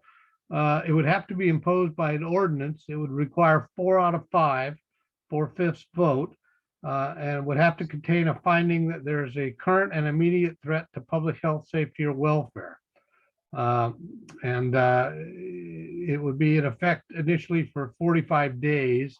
Then you could extend it if that was your choice. There are restrictions now on moratoria on multifamily housing, given the state's emphasis on building affordable housing. So there would have to be specific findings in that context that there would be an adverse effect on public health and safety that cannot be mitigated in that context. So it would be possible to do it, certainly, but there would have to be specific findings made, and the council would have to adopt it by 4/5 vote. And it would have to be done by ordinance. Okay, thank you. Mayor Jordan, did you have your hand up? I do. Are we not bound by the governor's 1.9% and our RENA numbers? Yeah, our RENA numbers, because I sit on COG, and we accepted the RENA numbers. But we also put in some stipulations that we want them to adjust the high income level housing. Those numbers are really high, and the low income was really low. And there wasn't any numbers for affordable housing or even senior housing. So we asked them to adjust the numbers. So we're waiting to hear from them. But yeah, you know, they are imposing those numbers, and we decided to go with I forget the terminology, but it was number F, which was a better allocation for everybody involved. And like I said, we ended up with 88 allocations. The Planning Commission has been asking almost ad nausea to have numbers provided to them that include all of the houses, all of the construction that's going on, all the construction that has gone on. Does Rancho Vista and Copperleaf and Loaiza's and everybody else, the house across the street from me, do those numbers count? At what point do we get to count houses. I mean, we're building. We have been building. We have the Casa Rosa. We have JJ's. At what point do we start counting buildings, new added infrastructure for Yeah. housing? At what point do we start counting those? I can answer that. All of those that's a great question there. The RENA breaks down those 88 units into affordability and market rate. So the house across the street from you is going to qualify to meeting our market rate number. And the units at Casa Rosa are restricted to moderate or less. So they're going to hit the moderate income threshold. So they are going to count. As soon as they have occupancy permits, they should count. The units in Copperleaf and Rancho Vista, as they were occupied in 2020, yes, they counted towards our market rate number. The most communities don't struggle with the market rate number. They struggle with the low and very low income levels. So they count, and we're getting credit for those. We submit a housing report every year that summarizes how many new units were built in our community. And if any of them had restricted rents, then at what rate were they restricted to? Very low, low, and moderate. Workforce housing has been something we've been hearing a lot about from like the Health Foundation and other folks that are having trouble recruiting employees simply because their employees can't afford to live here. So these are all different categories, and they all do count. So yeah. So don't they count for the ones that we're gonna have that are being allocated now, the 88? So the number that you're talking about coincides with the housing element we were discussing earlier. So that 88 goes into effect December 31st, 2023. So units that are completed between now and then are credited towards the allocation we had before that, which was a lower number, like half of that. Yeah, it was Yeah. lower. So the ones that we have right now are for the last number that we had, not Right, 88 so coming up. we're living under the fifth cycle of the housing element right now. Right. And so as units go and are completed, they get credited towards that fifth housing element that we're in currently. And any moratorium on housing development would not be effective until it was submitted to and approved by HCD, Housing Community Development. It would have to go to them for housing moratorium. Right. Good luck with that. Yeah. That could be in this day and age, that could be a difficult hurdle, certainly. Well, that's why I'm talking about it. We're talking about our sphere of influence, our urban growth boundaries. We're talking about our water situation, the drought, the everything. So that's why, I'm bringing it up. It's something to consider. And I'm not saying arbitrarily just go out and do it. We need to look and talk about it. Be arbitrary. We can't barely. And the Health Foundation, who was present at the meeting last night, thank you very much for your attendance. Did she just leave? Vivian's been there, yeah. Poor timing. So they're proposing several housing elements for as a 501c3 and for worker housing. As a nonprofit, can they open that up to anybody else? Generally speaking, these projects are funded by specific sources that have specific requirements. So I've seen projects built by Interim Inc., for example, who house mentally ill homeless in Monterey County, and they'll have 4 different funding sources. And it's like they'll have a 10-bedroom, a 10-unit apartment complex, and 2 units are reserved for mentally ill veterans, and 2 units are reserved for domestic violence, depending on which funding source. They each have this specific string attached. So the nonprofit makes it much easier to get public assistance like HUD money to build their projects, that's for sure. And also to apply for something known as tax credits. That's the major way that a multifamily project is funded in the world of affordable housing. So the nonprofit does have a better approach sometimes than a private developer at accessing the public dollars. But each one comes with its own set of strings. So they could not rent to me. If I decided to move out of my house, sell it, make some cash, and create low income, quit all my jobs. Could I live there? Does that not make it a for profit? No, for example, there's a common phrase called Section 8 vouchers that HUD gives out. Oh, right.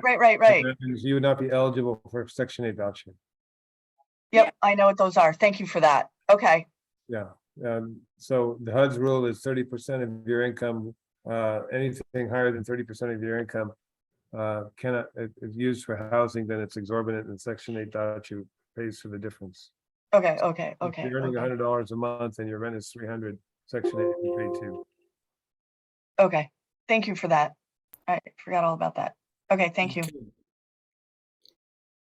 Can we open this to I still have something to open- say. Have you? Oh, go ahead. I'm sorry, John. Yes, so Go ahead. thank you. While we're talking about moratoriums, as I remember from AMBAG, and I am vice president of AMBAG now, I can't remember if it was SB 9 or SB 25, but it was a bill by Scott Wiener out of San Francisco that actually outlawed moratoriums, building moratoriums. So to get, maybe the attorney knows some things I don't, and maybe HUD can override that law. But right now, and in the past 3 years, the California State Legislature has passed 60 rules and regulations or laws that are promoting the building of housing, and 0 that are helping people stay small. So that's and I want San Juan to be just the same size as it always has been, with a small amount of growth available for hopefully commercial projects to get a little extra money in the city. I do not want to see a city of 4,000 people or even 3,000 people or even 2,500 people. But we have to deal with reality. And the reality is that the state of California has decided that the lack of housing is the problem, not the other way around. Thank you. I agree with you 100%. Yeah.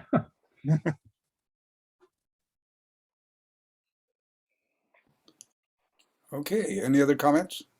We'll open this up to the public comments. Great, thank you very much, Vice Mayor. We do have members of the public raising their hand. So EJ Sabathia, I'm bringing you in. And if you unmute yourself, I will start your 3-minute timer. Can you guys hear me okay? Yes. Okay, so first of all, I wanted to point out, I'm pretty disappointed that the conversation in the city council thus far is still leaning towards a conversation that isn't based in reality. I understand people's desires. If I've been screaming at the top of my lungs since we started talking about this, when we started talking about the ADUs, the conversation should be centered around, how to grow and how to grow within the regulations our way. And since we continue to not do that, pretty soon the choice won't be how to grow our way. It's going to be us getting out of the way and San Juan growing the way in every way that the state wants, right? We need to really be figuring out how to work within these rules to grow our way, to make these rules work for San Juan. And I'd like to see a whole lot more conversation and legislation locally around that, and not, with conversations just really not based in reality. in the reality that we're living in right now. So all those comments are based in support of the statement that Councilman Freeman made. And, you know, we can start to talk about and start to design things that look like, you know, small housing developments that, you know, fit within San Juan's beauty and enhancement. And then aside from that, you know, saying that we don't want new housing, saying that we don't want multifamily is telling a certain swath of people, we don't want you here. And, you know, that being said, I don't think a 60-unit apartment building is the right thing. But just as strongly as I feel about that, 0 units is not the right answer.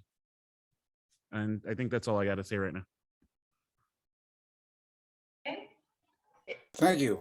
Can I just try to clarify what I was trying to get at, is that it's not that I don't want growth.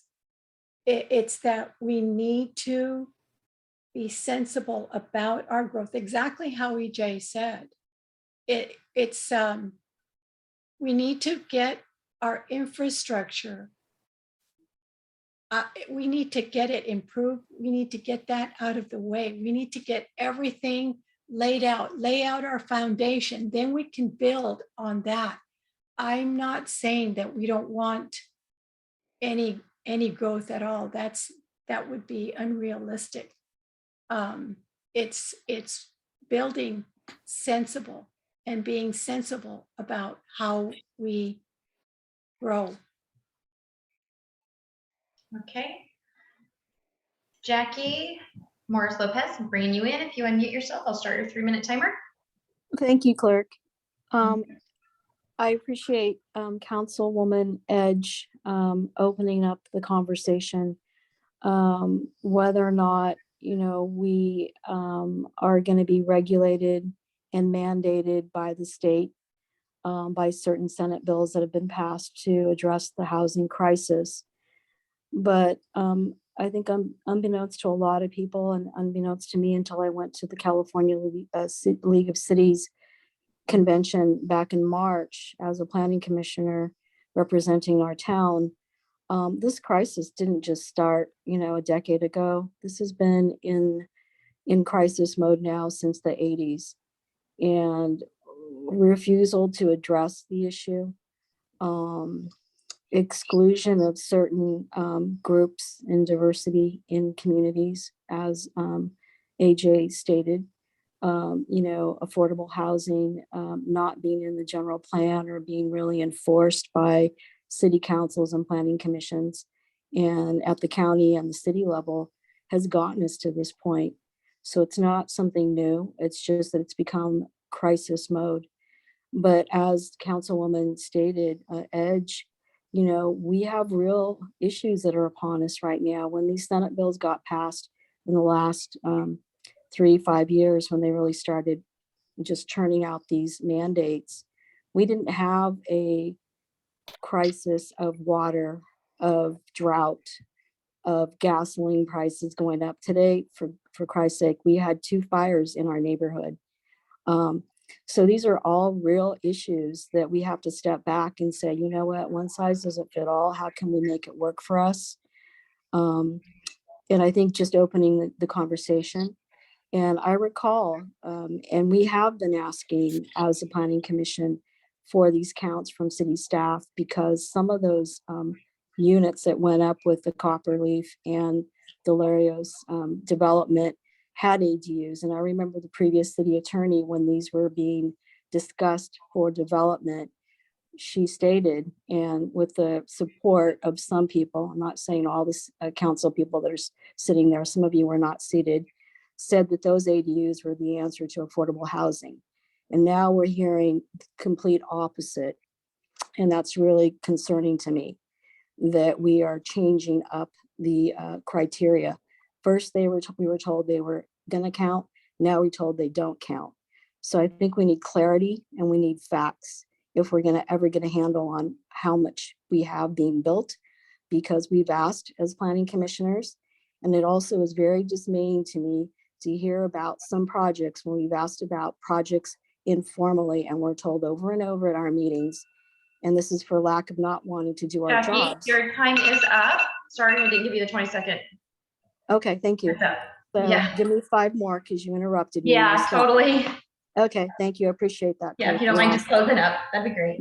You're awesome. So hearing about the Health Foundation and the 60 apartment units last night, hearing about it again, discussing amongst the council, we as the planning commission have been asking and we have not been privy to that information. And it's not the way to run our city. Thank you. Thank you for closing up and being patient with me. The timer there. Okay, Vice Mayor, we do not have any other hands raised at this time. Okay, thank you very much. Now we'll move on to item 6, presentations, proclamations, informational items, and reports. And 6A is the treasurer report and monthly financial statement by City Treasurer Michelle Sabatia. So, here? Michelle could not make it. She had a work obligation. And Wendy Cummings was hanging out as long as she could, and she had to leave. So I'm afraid other than the written report, we don't have much of a treasure. Wendy's on. Oh, she's back. I didn't have to leave. I want to adjust my lighting, so it looked like I was in a chamber. Oh, I didn't see your name on the roster. Awesome. Hi, Wendy. Oh, no, I've been here. I've been here the whole time. Oh, I was looking at attendees and you're a panelist. I'm sorry. I'm getting confused. All right, let's make this Thank brief. you, Wendy. Are you guys ready? Yes. Okay, so you have in your report, your package, the financial report for the 10-month period ended April 30th, representing 83% of the city's fiscal year. Our general fund revenues are running at 83% for the year to date, in line with budget. Correspondingly, general fund expenditures are at 67% for the year to date. The net effect is a positive change in the general fund balance of $413,000. Water enterprise fund revenues are at 76% for the year to date. I noticed this month when I processed the revenue, there was a slight tick up in the water enterprise income because of the seasonality of that revenue. Expenses are at 88%, with the net effect, a change in water enterprise fund of $301,000 for the year to date. Sewer enterprise fund revenues are at 91% for the year and expenses are at 83% or in line with budget. The net change in your fund balance for the year to date is $376,000. Beyond that report, there are no significant notable items for me to present to you since the last reporting period. That's the end of my report. Any questions or comments?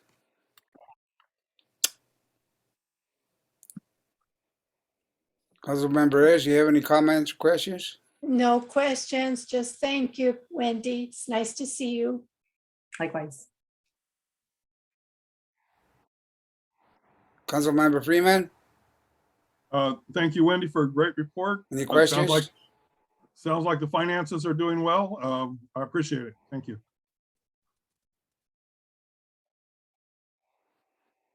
Councilmember Friels, No questions. Thank you, Wendy.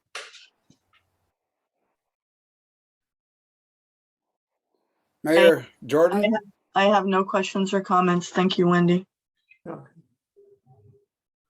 okay, do we have any public comments?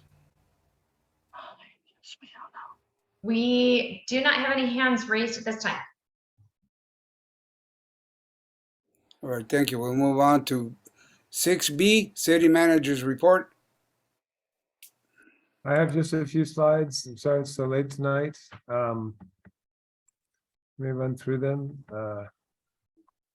City Manager's Monthly Report.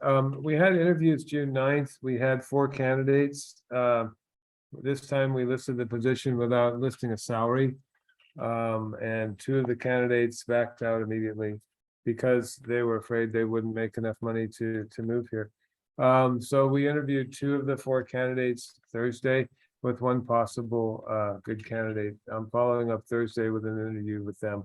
It would be great to fill this position. It's been very hectic, trying to keep things organized.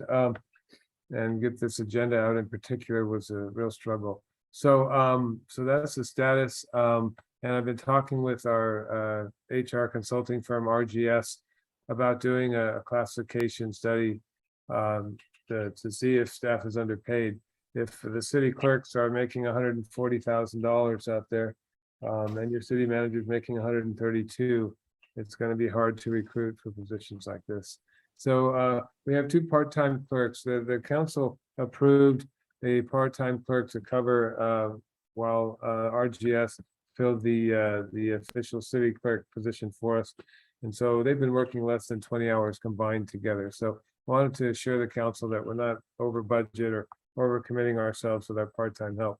Trish Pets has been helping out, and she worked 13 hours her last paycheck. So I just wanted to assure council of that. I wanted to bring to the council's attention the summer vacation plans, because after I had made plans with my family to go to Seattle in Thanksgiving next week, the ACM had made plans to go to Costa Rica, and the public works supervisor will also be out June 20th to June 25th. So doing what we can, but I just wanted to give the council a heads up. This is a super unusual situation, and I hope that it never happens again. So I wanted to apologize in advance and cover as best we can. Hopefully the fireworks and other things are peaceful. So apologize, but plane tickets and families involved make it hard to change. So just wanted to bring that to the council's attention. East Eric is in the middle of constructing up on the water tank finally. So we look forward to seeing Wi-Fi downtown and 100 megabytes. Thank you, EJ Sabathia, for assuring us that we'll barely have enough to run our city council upgrades, which are in construction right now. And they should be done by June 30th. I'm hoping that we are live and in person starting July 1st. That's my goal, and I've been pushing. I was hoping maybe for tonight we would be live and in person, but it just didn't happen. So we also completed and wrapped up our private security RFP, and we're under contract now with Kismet. And these are the RFPs that are on my short range calendar. Landscape contractors for our assessment districts, possible city engineering, see what we can find to restructure that scope of work. Transportation impact fees is another one that we need to do an RFP for, and water and wastewater operations are up. So with that, just wanted to share, this is what our council chambers are starting to look like, with a large monitor facing the audience that will have our new agenda software on it, small screen facing the city council. With each of them will have a monitor on their desk, and that's how we accommodate the Zoom live feed hybrid. So with that, we'll be installing the sound system and the cameras in the next week. And I'm just so excited. I want to be in person, and I know you guys do too. So I'm pushing our sound design, our company, as fast as we can. Software upgrades, we're evaluating a new municipal finance software. We're still using QuickBooks, and Wendy is leading this charge, and then I missed an orientation meeting already, so I'm to blame for being late on that. We're trying to do that now before our closing of the books in August and September. We have about 6-7 week window to look at a new municipal finance software for our city. I don't know that the city's ever used one before, but it's a requirement when you do a fund accounting system like we do. Implementing the agenda preparation software can come together now as we work on our Zoom hybrid model. And our iWorks permitting software has never had an engineering component. We've always used a hybrid of a building permit, which is the way we used to get by with Band-Aids.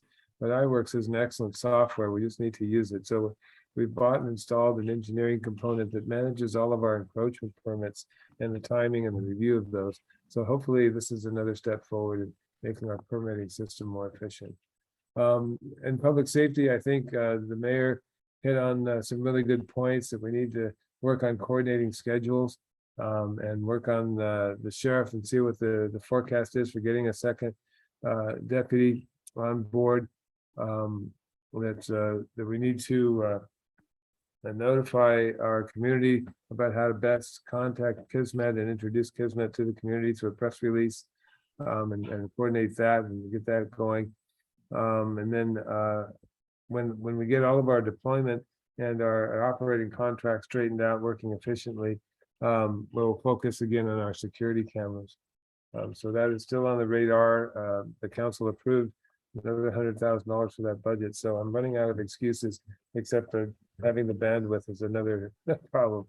As we learned with the Public Safety Committee, listening to City of Hollister and City of King City, that a lot of data management and security cameras, and we're just lacking in any kind of IT staff right now. Fire Safety Advisory Committee is meeting Thursday morning, 9 o'clock sharp, on premise in Hollister. We'll see you there. The council approved money to help update their fire safety assessment that we heard the fire chief give a report on just a few months ago in his annual report. So we'll be updating that study and looking at the costs for bringing it up to speed, and therefore eventually looking at the costs for some form of fire safety district. So that's where we are with those things.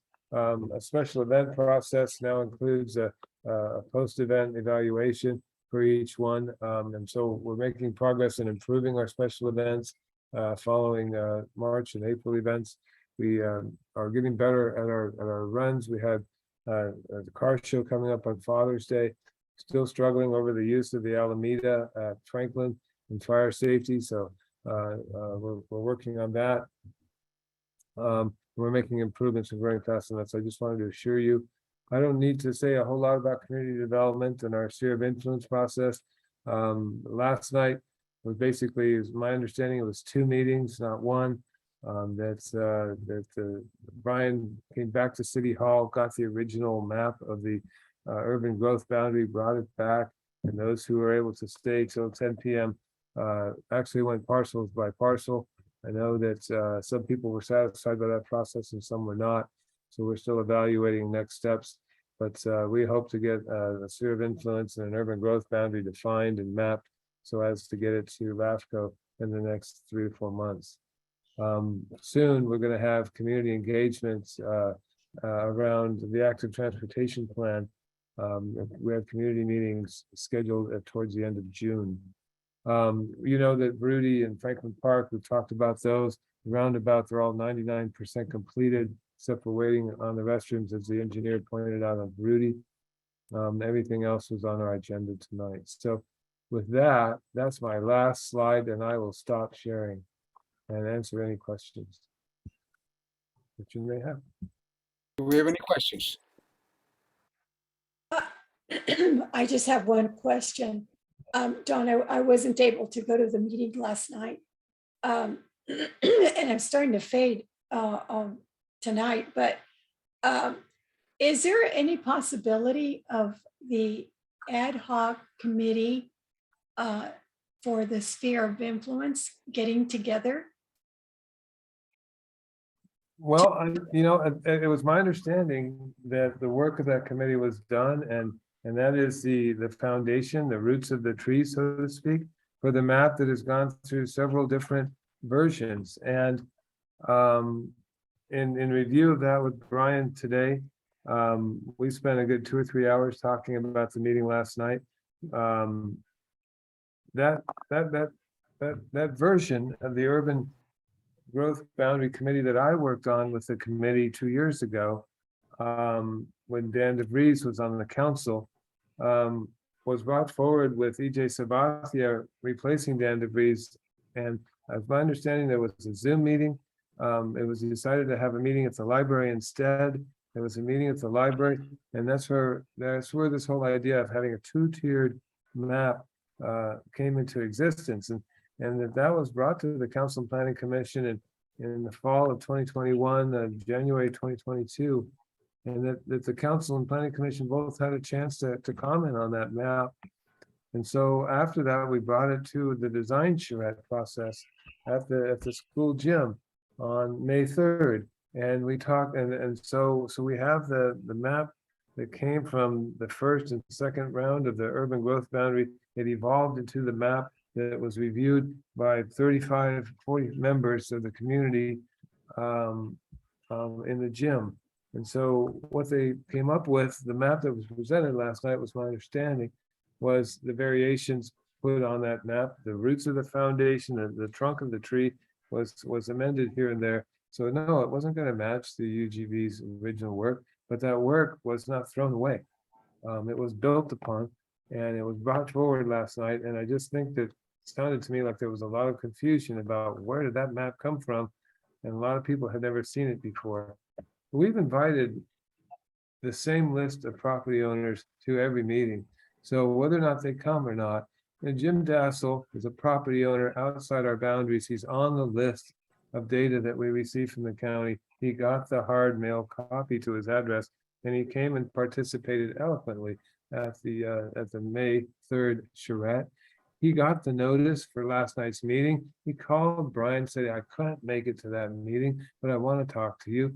And so the consultants were here today, and they were able to talk with Jim Dassel. And so Luis Valdez was invited to the May 3rd meeting. He couldn't make it apparently, but he was able to come last night. So this information was new to him, but it wasn't new to the greater public.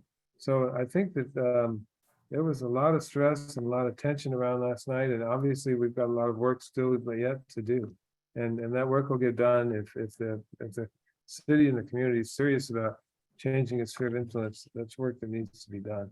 So it's a struggle, but I think as one member of the public mentioned, we had some really good communication, and it was painful. It was growing pains, but it's hard work that we have to do to take the word of our community and put it into these drawings.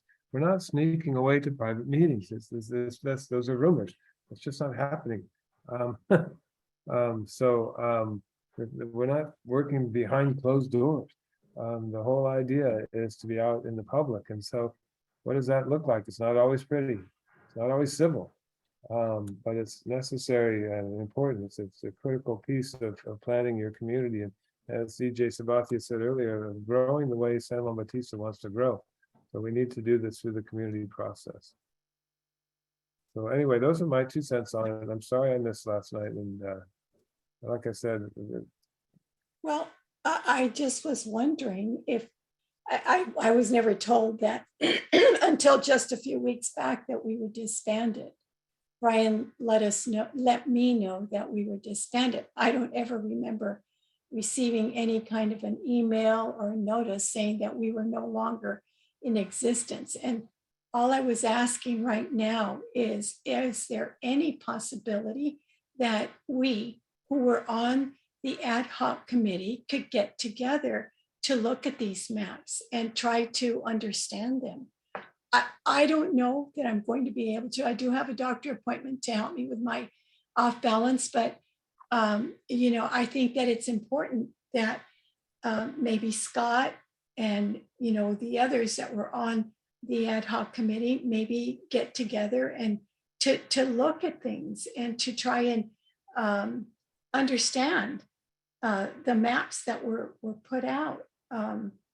And I mean, I got a copy of the packet, but those maps were so small, it's hard for me to try and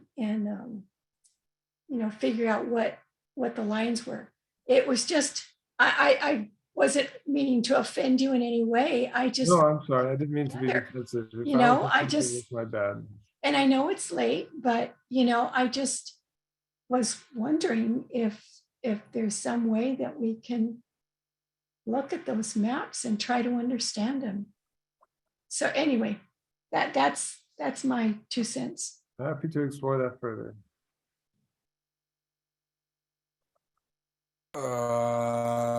Councilman Friels, do you have a comment or question? Nope, just double checking on the fire district meeting is it the 16th? I wrote something down. I think I wrote it wrong.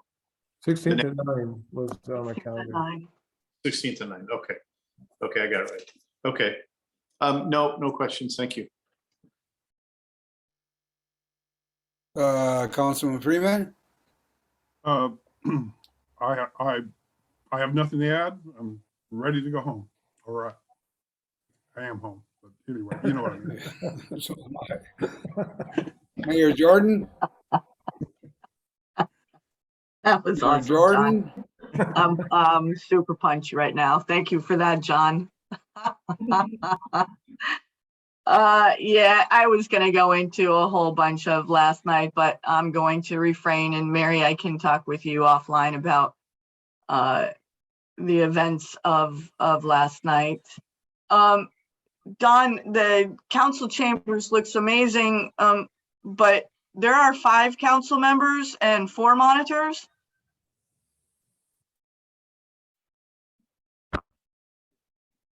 Ah, no, there are 3 down on the staff table, so we'll fix that. You, city attorney, and the treasurer. No, Yes. one of those 3 has to come up here. Okay. I'm looking at the pictures. Public safety need to send public phone numbers out to report non-life threatening issues. Is that public works number? I have a leak. My Christmas Eve sewer is backed up at midnight. It's that one, and Kismet, as you know, is developing its own dispatching capabilities. So it would be possible if we had a concern or a question that was non-life threatening, that rather than call 911, we could be calling Kismet's dispatch. So What happened to observe and report? And who's to say what's not life threatening or not? We're gonna questions and trust Kismet to make that call. or, I have grave concerns with that. you do. As a parent, I have a pretty good idea what's life threatening and what's not. But, okay. Yeah, how many of those young bucks are parents? Yeah,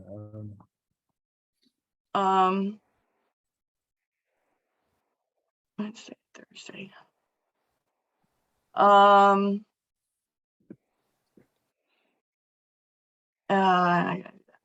finished. Thank you so much. I can't believe I'm still alive. Well, thank you. We can open this public comments. This time, if anyone is joining us tonight, Is there wishes to anyone? speak, please raise your hand using the raise hand button at the bottom. And for the call-in member of the public, please press *9 and your hand will be raised.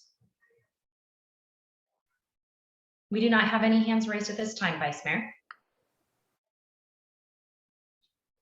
Okay, thank you so much. Our last item on the agenda is 6C, reports from City Council representatives to regional organizations and committees. So we'll start with Councilmember Edge. Well, I already reported on the COG, but and I have my meeting on Thursday. And as far as the seniors council, my meeting is tomorrow morning, but I would like to report on the potluck that we had on the 4th of June. It was very, very successful. And Dawn, thank you so much for offering the library part, but we ended up inside. Rochelle was kind enough to set up inside the library. And there were probably double the people that we had the first meeting. So we're going to be meeting next week to plan next month's or July. That's right. Yeah. And so anyway, it's really taking on a life of its own. Everybody's getting so excited about it. So anyway, looking good. There's a lot of good action happening at the library. There was that vigil for the Uvalde victims, and that was really good turnout. And that the seniors thing, Mary, you're doing a great job. So, have any comments for from Councilman Freeman? Comments or questions? Oh, thank you. AMBAG actually meets tomorrow night, so I have nothing to report on that. And Integrated Waste Management meets Thursday morning at 10 o'clock, so I have nothing to report on that at the present time. Thank you. Thank you. How about Councilman Frios? Yeah, Leslie, you okay with me trying to explain the fire district meeting thing? You have at it, Scott. Thank you very much. We met, apparently they've met once before, and this was the second meeting that we were so graciously invited to. it sounds like there's going to be some confusion and conflict on how to finance this, this fire district.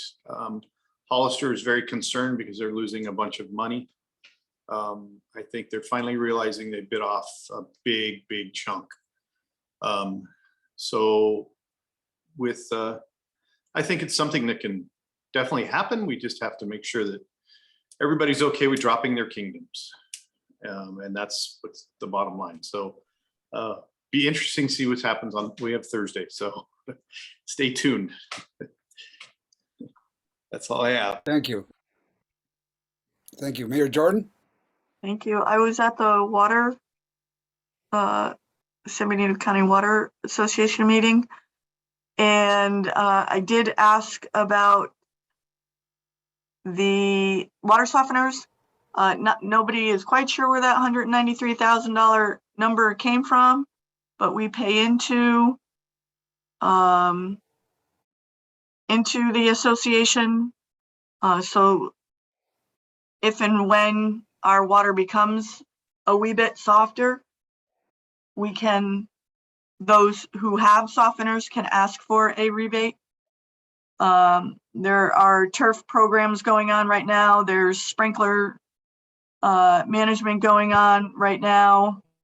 Call San Benito County Water Association and ask for Sean Novak, and he will come out and do an assessment of your house.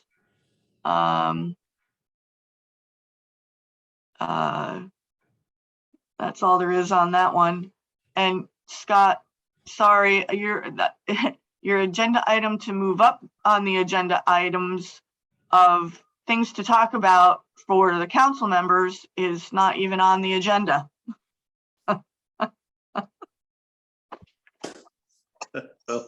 Is what it is. Oh, well, That's what we we're move talking about forward. right now.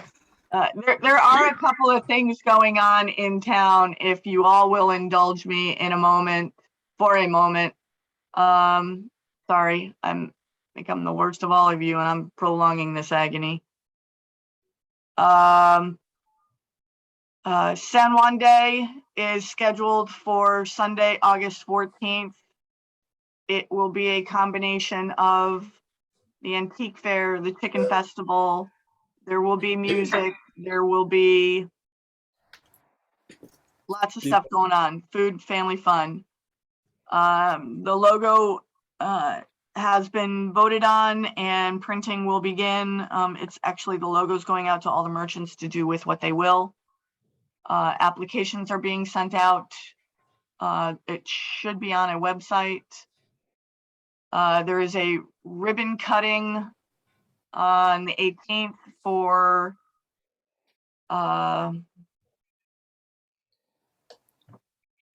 Sweet Cheeks. Sweet Cheeks, thank you very much. Sweet Cheeks. That's on the 18th. Eventually there will be one for Shar, who is in the corner of down by Brewery 25. So the San Juan Bautista Business Association, San Juan Committee is doing a whole lot. They're working with the Poppy Jasper Film Festival to start promoting San Juan with the city of Gilroy, the city of Morgan Hill, and the city of Hollister. Nobody knew that there was a film festival going on in Hollister. Very few people did. So kudos to that group for putting San Juan Bautista on the map a wee bit. That's all I have. Thank you very much. I apologize for tonight. Thanks for stepping up there, Cesar. No problem.